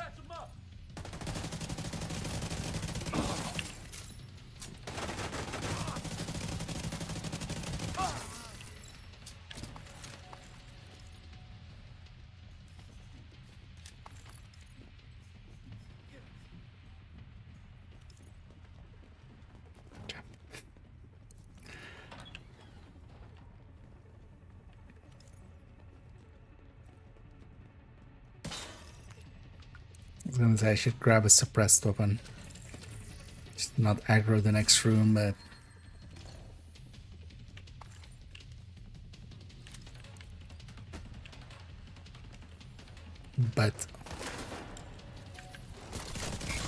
Let's get it fired up.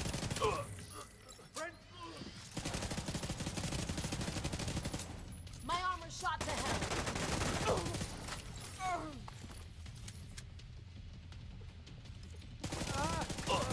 Move into position. Fire in the hole.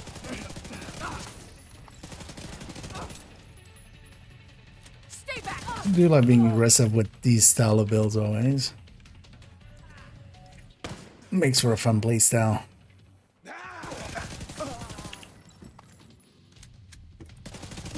her.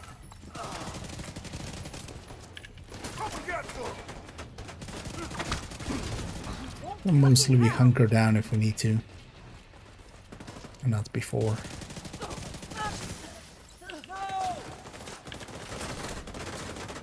It's just 425 game. Stop spawning this much. Save it for like floor 90. I see key.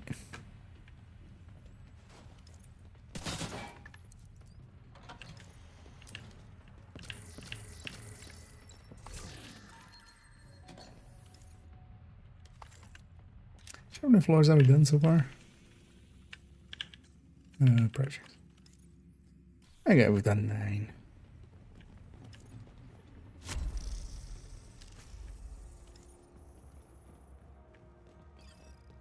So this section will put us on 11. Depends on if it counted that already.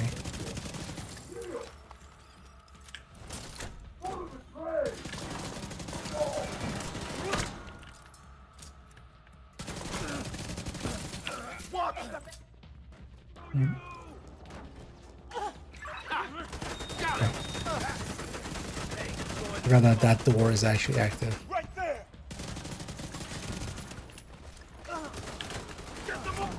Alright. So how many LMG guys did you spawn? Eat this! Let me touch your butt.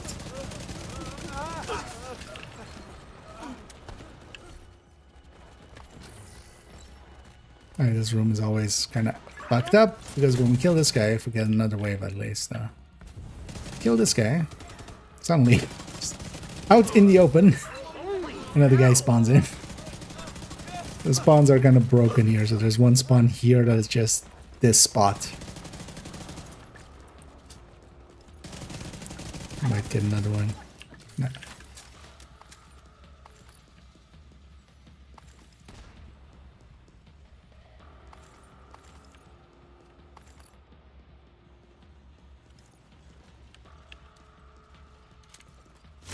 Up, up, and away.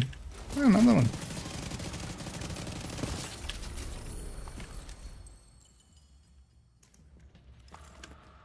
We did one of these. Yeah, let's go craft controller. Although we're not gonna actually. Let's go status drive. We'll just blow up some weak points. We already have the key. Yeah, there's nothing upstairs then. Upstairs can get you up there, up in the balcony, which can be nice for just other builds. For me, I'd rather be down here. Let me set you on fire.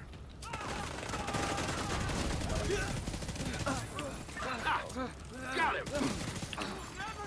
High-risk target detected.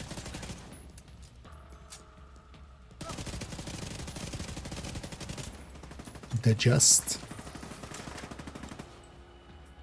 what? Just what do you do?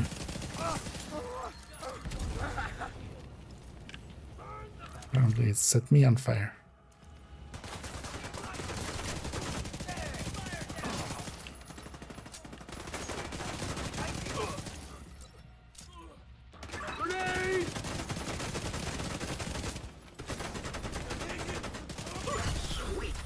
I wonder if his... Oh, actually, yeah, his fire counts for me as well. Nice. When he sets...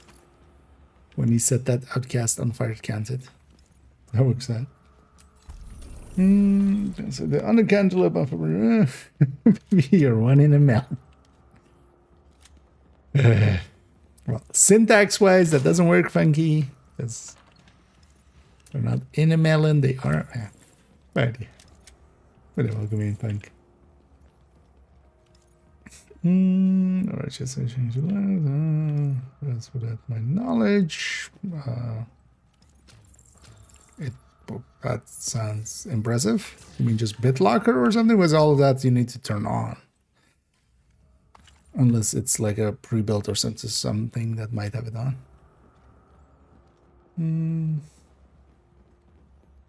Something. But why would you lose data? Do that? Yeah. It's a guardian because I can't be damned anyway. Well, actually, no, this guy can pick me up, so but I'm not gonna be damned.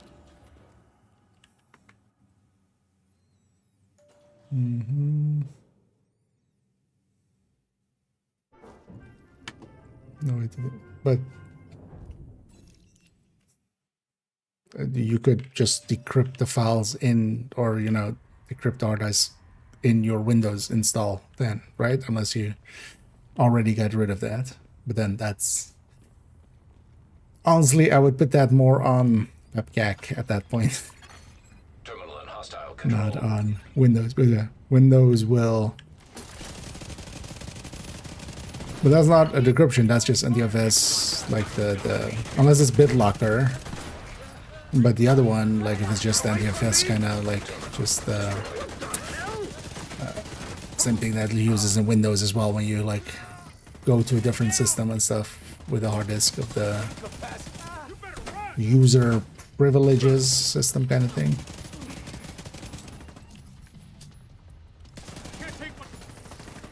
Nailed the bastard. Okay, yeah, BitLocker, but then you have always access to your, like, you could have made a backup of that. Also, BitLocker would, although, yeah, I don't know how that would work in Windows. But yeah, you're supposed to keep a copy of your recovery keys, like, that is. But also, BitLocker generally is not turned on by default. I think outside of, like, free builds and stuff.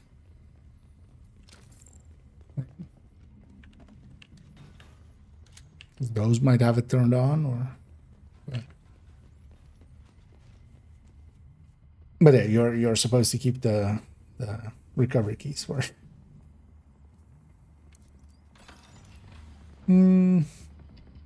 Amuse Mooch. Yep. Well, it did amuse. It was more of an amuse. What's French for ears actually? Amuse ears. Amuse butt. Oh, this thing.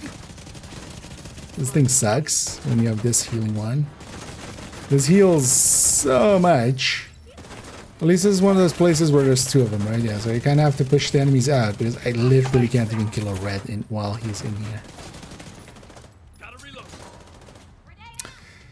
Although, I have a no, actually I don't. Or do I have a lullaby on this character? I don't remember. At least in some of the places, there's two of them, and then it jumps between the two. But this is like one of the ones that really should be changed. At like some point was like 7 years ago.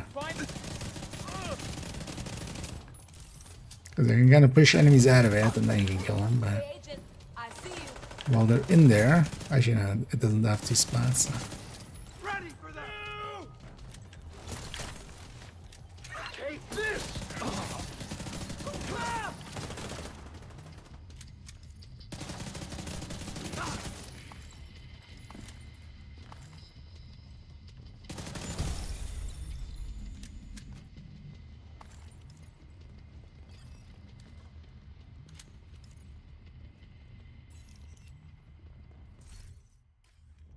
One of the bigger downsides of Summit, I feel they should up the loot actually on it. Maybe just double the chest at the end or something. But Summit, especially solo, doesn't drop much in the form of loot. And 4-man, it's kind of okay. It's kind of like on par with missions and stuff. But solo, it's pretty bad. But I'm just kind of messing around with this thing. Getting a feel for how the equalizer feels on it.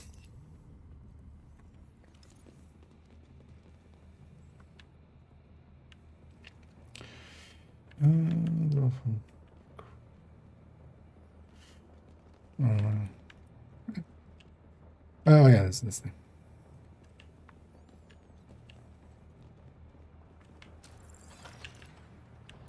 Then I would expect maybe that it's not BitLocker, because there are other like user privilege things and stuff that even Linux things, if they're reading into NTFS, will abide by,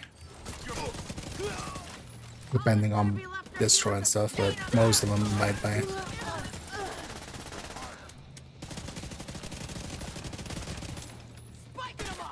But yeah, in general, when transferring between like things like that, you shouldn't expect actually the hard disk data to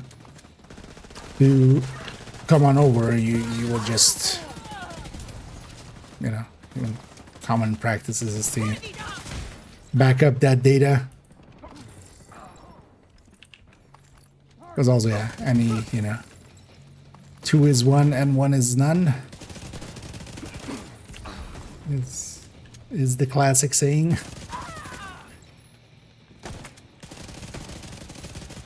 That's for good reason. Gotta be more careful. But that's not like putting that on Windows.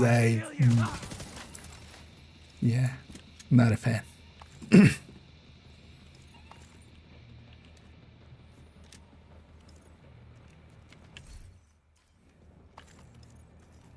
But we already, talked about that. I'm not a fan of just going to the extremes right away. Anyway. Yeah.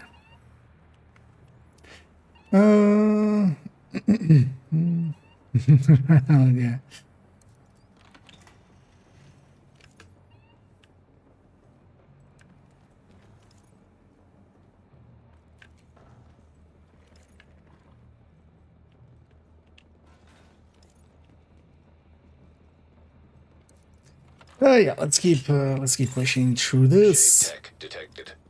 Shit tech. Be disrupted. How's that? You go here. No? Good. Stay here. I don't have to go over there, actually. Oh, that'll be fine.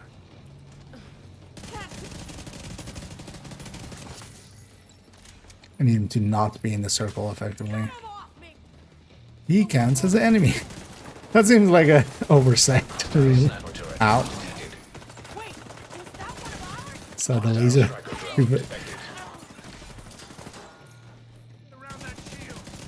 Preemptive. Ow. Justice.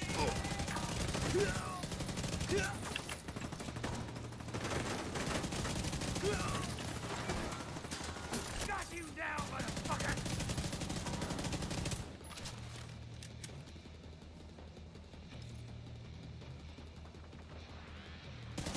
Grenade! We have a problem.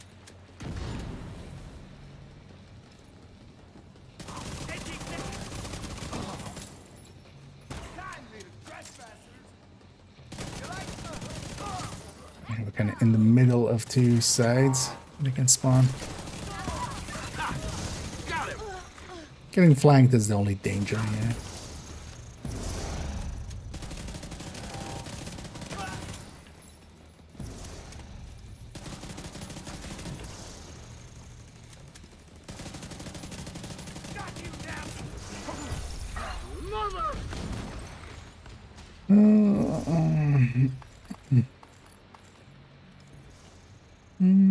Events happening during Hollywood. What it says on the tin. You can already toggle the thing. It shows what stats we're getting. We're getting a bunch of weapon damage. We're getting some headshot. We're getting some accuracy and stability. Unlike the other ones, it will be active everywhere. The last ones were also active in the DZ, weren't they? This one likely, yes. But especially what I'm curious, or well, what I'm looking forward to is, first of all, if it'll be active again in the Descent. That's a simple check. Especially if we get Envy or Rat during that weekend. My plan is to set up to do a Jeep run. Either Rat or Envy with that is going to be very powerful. I might even consider a Sloth if that, and then just do the Sloth meta. Even though that's kind of, especially for like higher loops, really powerful, and we generally don't go past. Well, I haven't gone past 50 something. That slot doesn't really kick in until 30. Being really quick.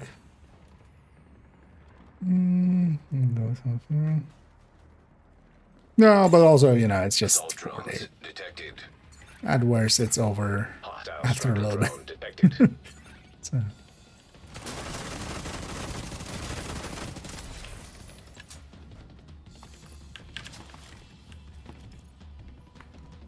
But if it does apply to Descent, or well, it likely will, but we'll double check.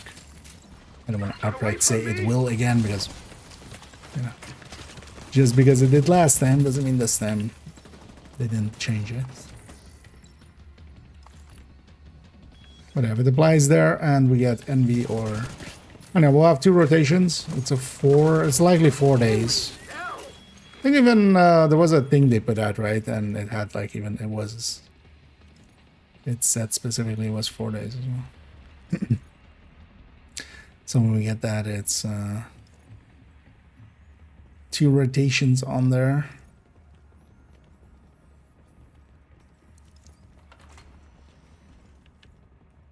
And one of them is Envy or Rat. We're going to 40. Getting my tier 1 patch in the bag.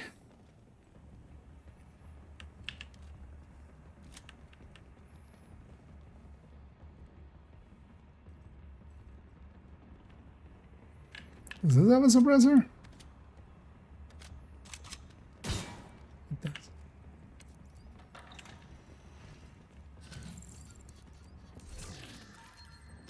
She does it? Or did I just not aggro?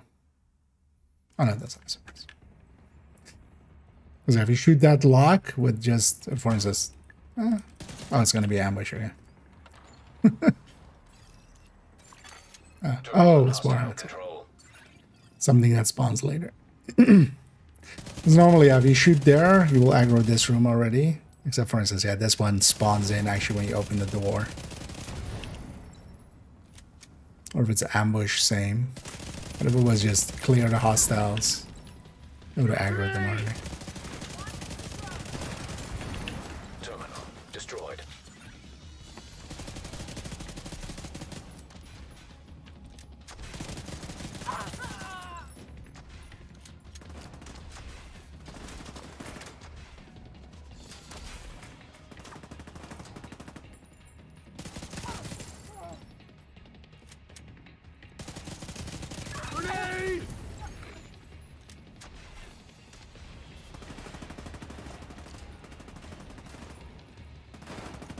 What are we shooting at? Oh. Literally nothing. Oh, it's Warhounds. It was just going to be one standing wave. Yeah. 2 floors done. Another 3-floor challenge done. Oh, let's take Distinguished Dethrone for the boss room. Alright, here's all. There's 1 box on the left, and then and then the box is on the right.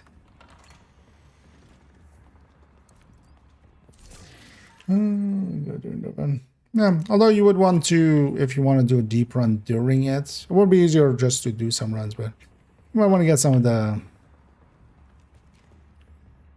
Although you could, yeah, just do some runs during it. You'd already get some of the upgrades. But yeah, we'll be going for 40s.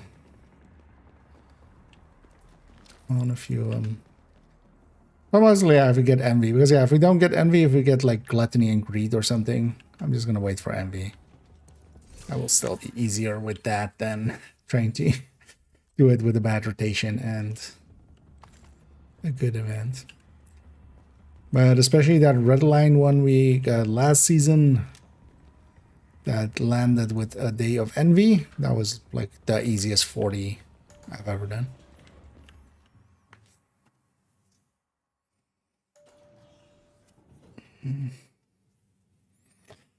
Flamethrower hotshots. What do we get? Flamethrower hotshots. Wait a minute. Terminal works during the. If you're shooting an enemy with the shield, it will count as a shield. If it's spreading, actually I think it goes underneath the shield if it's spreading from an enemy that doesn't have the shield. But honestly, you would just take off the shield. There's no reason to try to, like, the shield is, you know, just jam repulse. Did that guy just teleport? Got plenty to shoot at. But yeah, Hollywood will be just, yeah, again, just taking jam repulses, demos. High risk target detected. The go-tos. Knock knock. What a shit show! Hey, this! I'm gonna miss that they aren't doing Guardians, and like polarity. I wonder if like they feel something is broken with them, because also like that's the case. There's stuff broken with Golden Bullet much more. Or they're just like, oh, they weren't popular or something. It's just like, no. They were with the right people. I'd take a Guardian over Golden Bullet like 10 times out of 10 times. I got a soldier down over here. Here we go.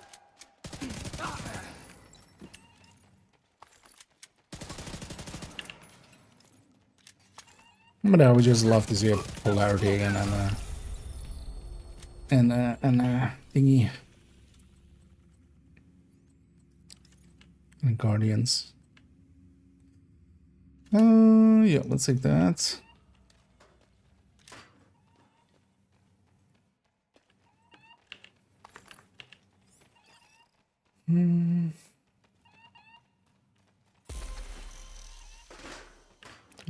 Terminals. It wouldn't be weapon damage. It would not care about it. Thermal only splits weapon damage.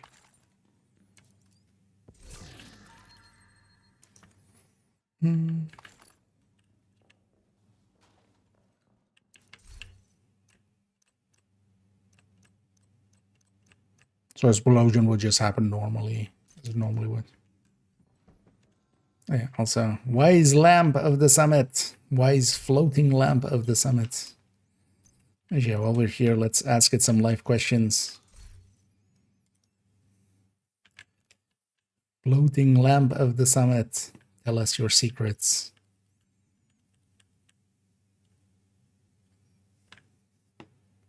Why do so many people... What's a bad question? Why Ninja Bang? Yeah. You can't answer that. You're just a lamp. Why so many ninja?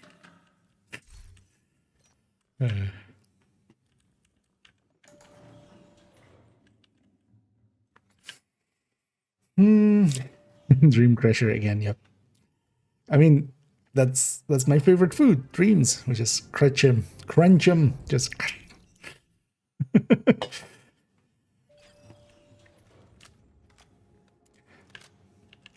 But yeah, just thermal doesn't per se. Like, I mean, thermal will do its thing once you remove the shield. I do wonder though, yeah, if you have like enemies with shield and without shield from like different waves or something, if thermal goes underneath the shield. I don't think so, because Negotiator doesn't either. I think with Hollywood.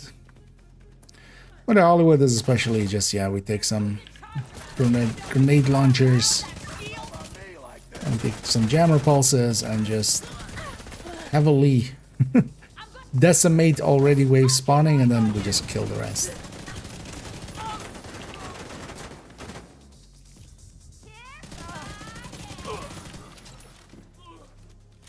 It's gonna be fun seeing all of the tip of the spear builds again and just face palming again. Just every time. Specialization weapon does something, so let's take tip of the spear. Yeah, but no. Yes, specialization weapons do something. Do you need tip of the spear for that? No. Ammo generation is already super high.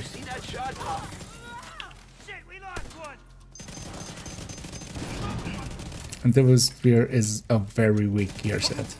You need something to kill what remains. That's the whole point with when it comes to Hollywood. You just make the explosion happen. Whatever's still alive, you still need to kill. Global event is over. The shields will come back eventually, but the global event at that point is basically over. You just need to be able to murder everything remaining. The Will of Spear kind of sucks for that. But yeah, I'm looking forward to, again, getting a little, like 7 links from people. Cool. Maybe we'll make an FMPR from it.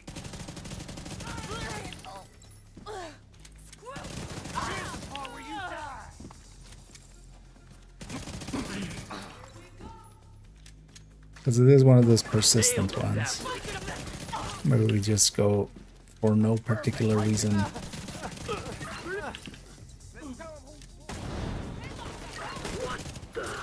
can't stop one. You bring your bastard friends. Keep your fucking distance. Got you now. Watch it! Let's remind these fuckers who we are. Wait, what are you? You guys are cleaners, right? Roamers? Underground? Oh yeah, rioters. Yeah, rioters, that's what you're... I'm gonna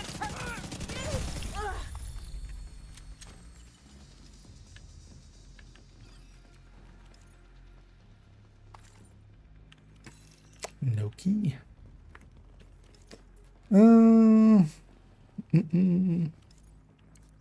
Well, the summit indeed. There's I mean, as a name? I mean, yeah.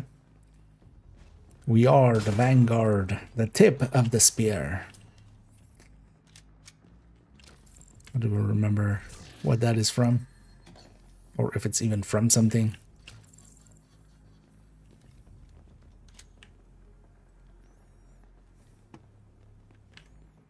But yeah, it turns out spears in a gun with in a game with guns, spears are kind of underpowered. The tip of that spear is just like tip of the bullet is a little bit. Turns out to be a little bit. Tip of the 40 millimeter grenade launcher, or 40 millimeter grenade. Accessing server. Field terminals detected nearby. Tip of the artillery shot.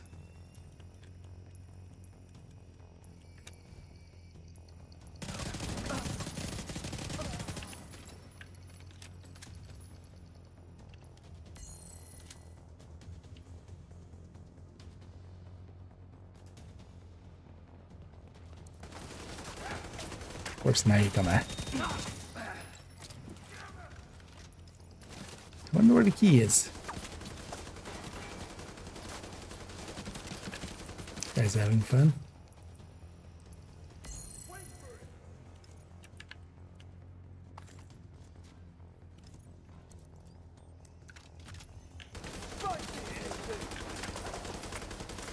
Ajay.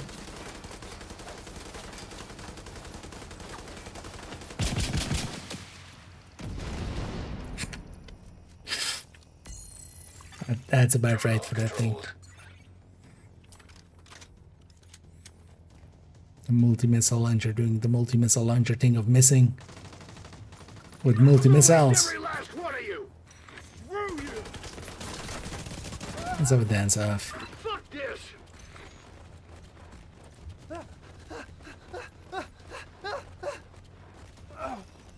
I win. I dance on your grave. What you looking at?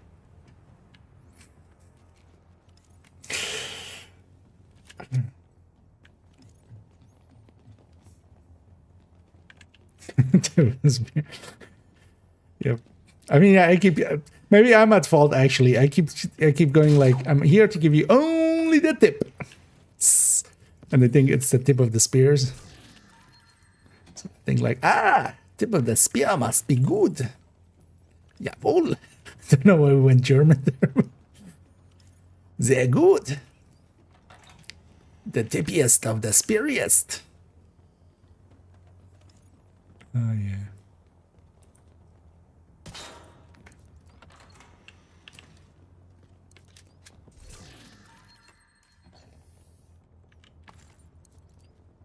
That room used to be empty for the longest of times. The true benefit of Project Resolve, they put some loot in that room.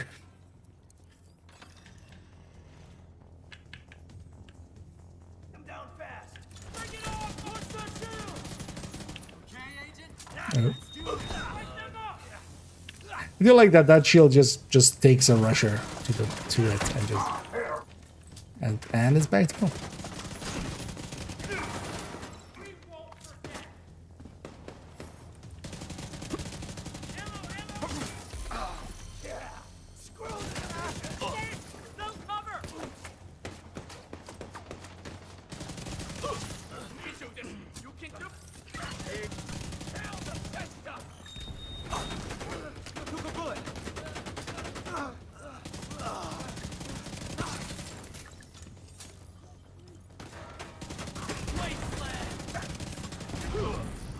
Hey, I should set some of these on fire, actually.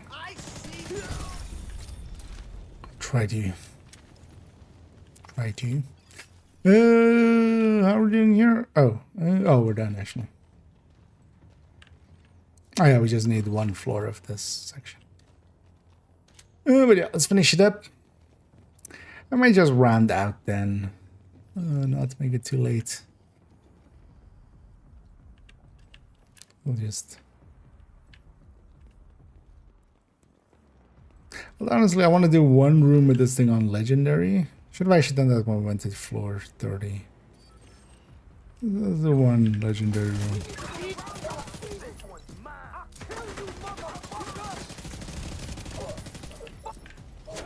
Kind of want to feel how it feels up against that Striker one, which... Oh, the Striker one is just a step above. This thing doesn't need to charge up as much things, but that Striker one, like, it reaches the 100 sags pretty consistently.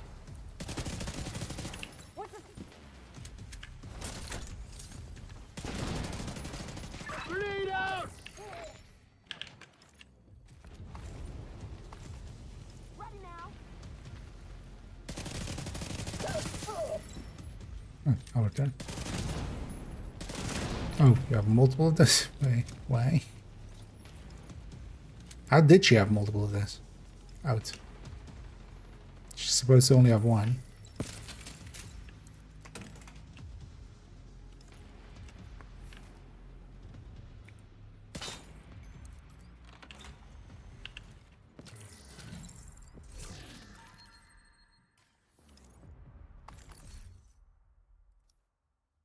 What is this notice to public?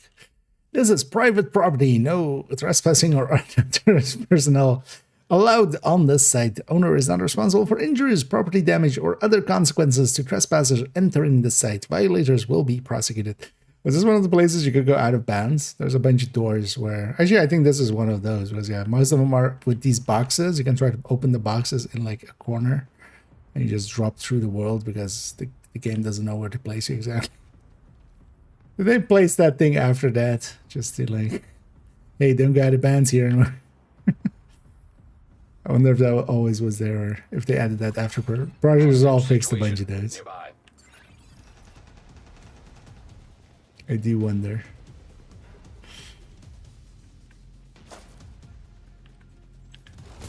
I would totally, you know, put that sign any place we, like, if I was fixing out of bands, I would just put that, like, sign everywhere.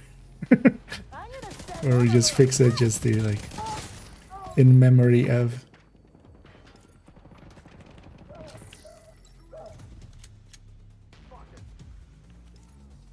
This room sucks for protecting the hostage, but they also spawn all around.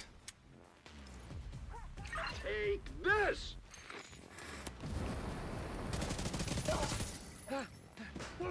At least because of the hostage here, they try to, like, or the VIP here, they try to, like, attack him. If nothing else, they don't passively go sit in the corner. They always at least try to attack him, so.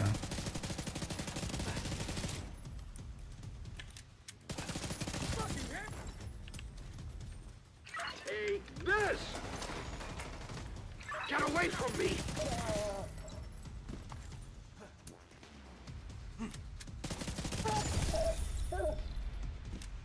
Did I get the key? Age-old question always. Did I get the key?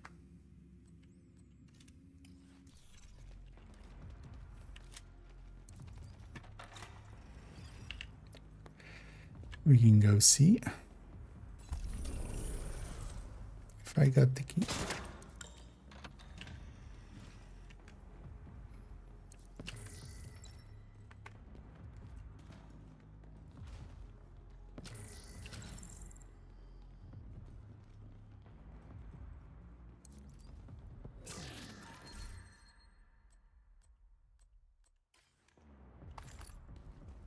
Yeah. Actually, yeah, let's do a small, like, we'll do a floor or something legendary. Because that's actually the plan that I had, but totally forgot that 30 to change it. wanted to be the memento, have the memento charged up, and then just to kind of feel the difference between this and the striker. Wow, Safe god area damn it. detected. I went not to lobby, I went to fuck it then. Because yeah, I want the memento charged up, otherwise it's gonna be painful. Yeah, that's fine. We'll do it, we'll do it. We'll get him next time. I'm kind of looking forward to Hollywood, just as a mix-up. And actually, yeah, the global events this time around will feel more powerful than the modifier. Unlike last season, where it was just like, I have to use the global events with the modifier. Now it's like, oh, okay. But we don't have to deal with our dude. And we blow everything up. What can I help you find? Big kabooms in small rooms.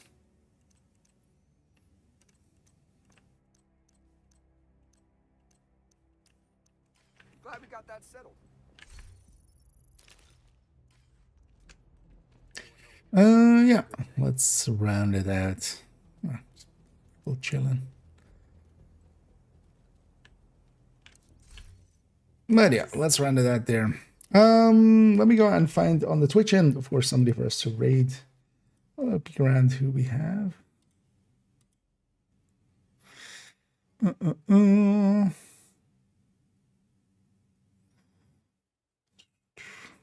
I hate guard duty. I hate that man. Yeah, let's just go with Little, I think. Yeah, let's just go. Well, we have a peek in the category. Let's see who is available for us to raid. Because I realized actually we raided Little yesterday as well. No, yesterday we went with Manny, so. A lot of non-English channels. So damn bored. My dearest friend.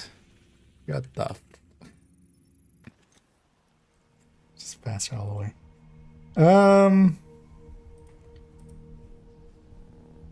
Yeah, let's just go with Little. It's for laziness for me. And then yeah, we'll take it off on a reasonable time for once. And yeah, I'll be back tomorrow. Tomorrow we'll just we'll see how planning wise how it works out, but I wouldn't mind recording either tomorrow or Tuesday. Definitely before Wednesday. I want to have it up by Wednesday, but I could also record it Wednesday afternoon, maybe. But I want to record a not retaliation, modifier only tips, basically the basics of the modifier, and have that go out. And then yeah, we'll just play around quite a bit. Maybe we'll get some good targets at some point as well there on the Krampus zone, and then we'll just farm up all of that. Yeah, let's go right onto Little Huge. Let me have a last check here, and it is. And doing it. Although yeah, we're as you heard there likely already, we're rounding out as I'm kind of being sensible today and not making it super late. Although, you know, we're going off at actually what normally was our normal time these last few weeks. I've extended it by a lot. But yeah, we're going back to normal tomorrow as well. I'll likely be around maybe an hour or two earlier than, 9 o'clock when I normally start.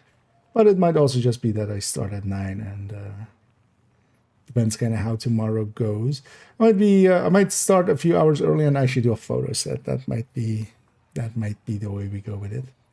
Yeah, let's go start the raid onto Little Huge. We'll send all of the Twitch peeps over there. You YouTube people, I can't do anything to you guys and gals, so you'll just have to figure it out for yourselves. And then also, yeah, tomorrow, tomorrow the Character 3 build collection run through will go up around 6 in the evening, so at least my 6, so a few hours likely before I start streaming. So that'll be up. Enough of me around, but just not the live versions that much anymore. Yeah, thank you all for joining me. We'll send everybody off. And yeah, indeed. The last little bits. But yeah, still glad to have you along for those last little bits. We'll send you over to a Little Huge, though, as well, with the rest. And yeah, everybody enjoy Little Huge. They're doing some Dark Hours. Of course, this man is a horse in Iron... Not Iron Horse, Dark Hours. As always. Enough yapping. Thank you all for joining me. Hope to catch you all in the future. And as always, have a good night.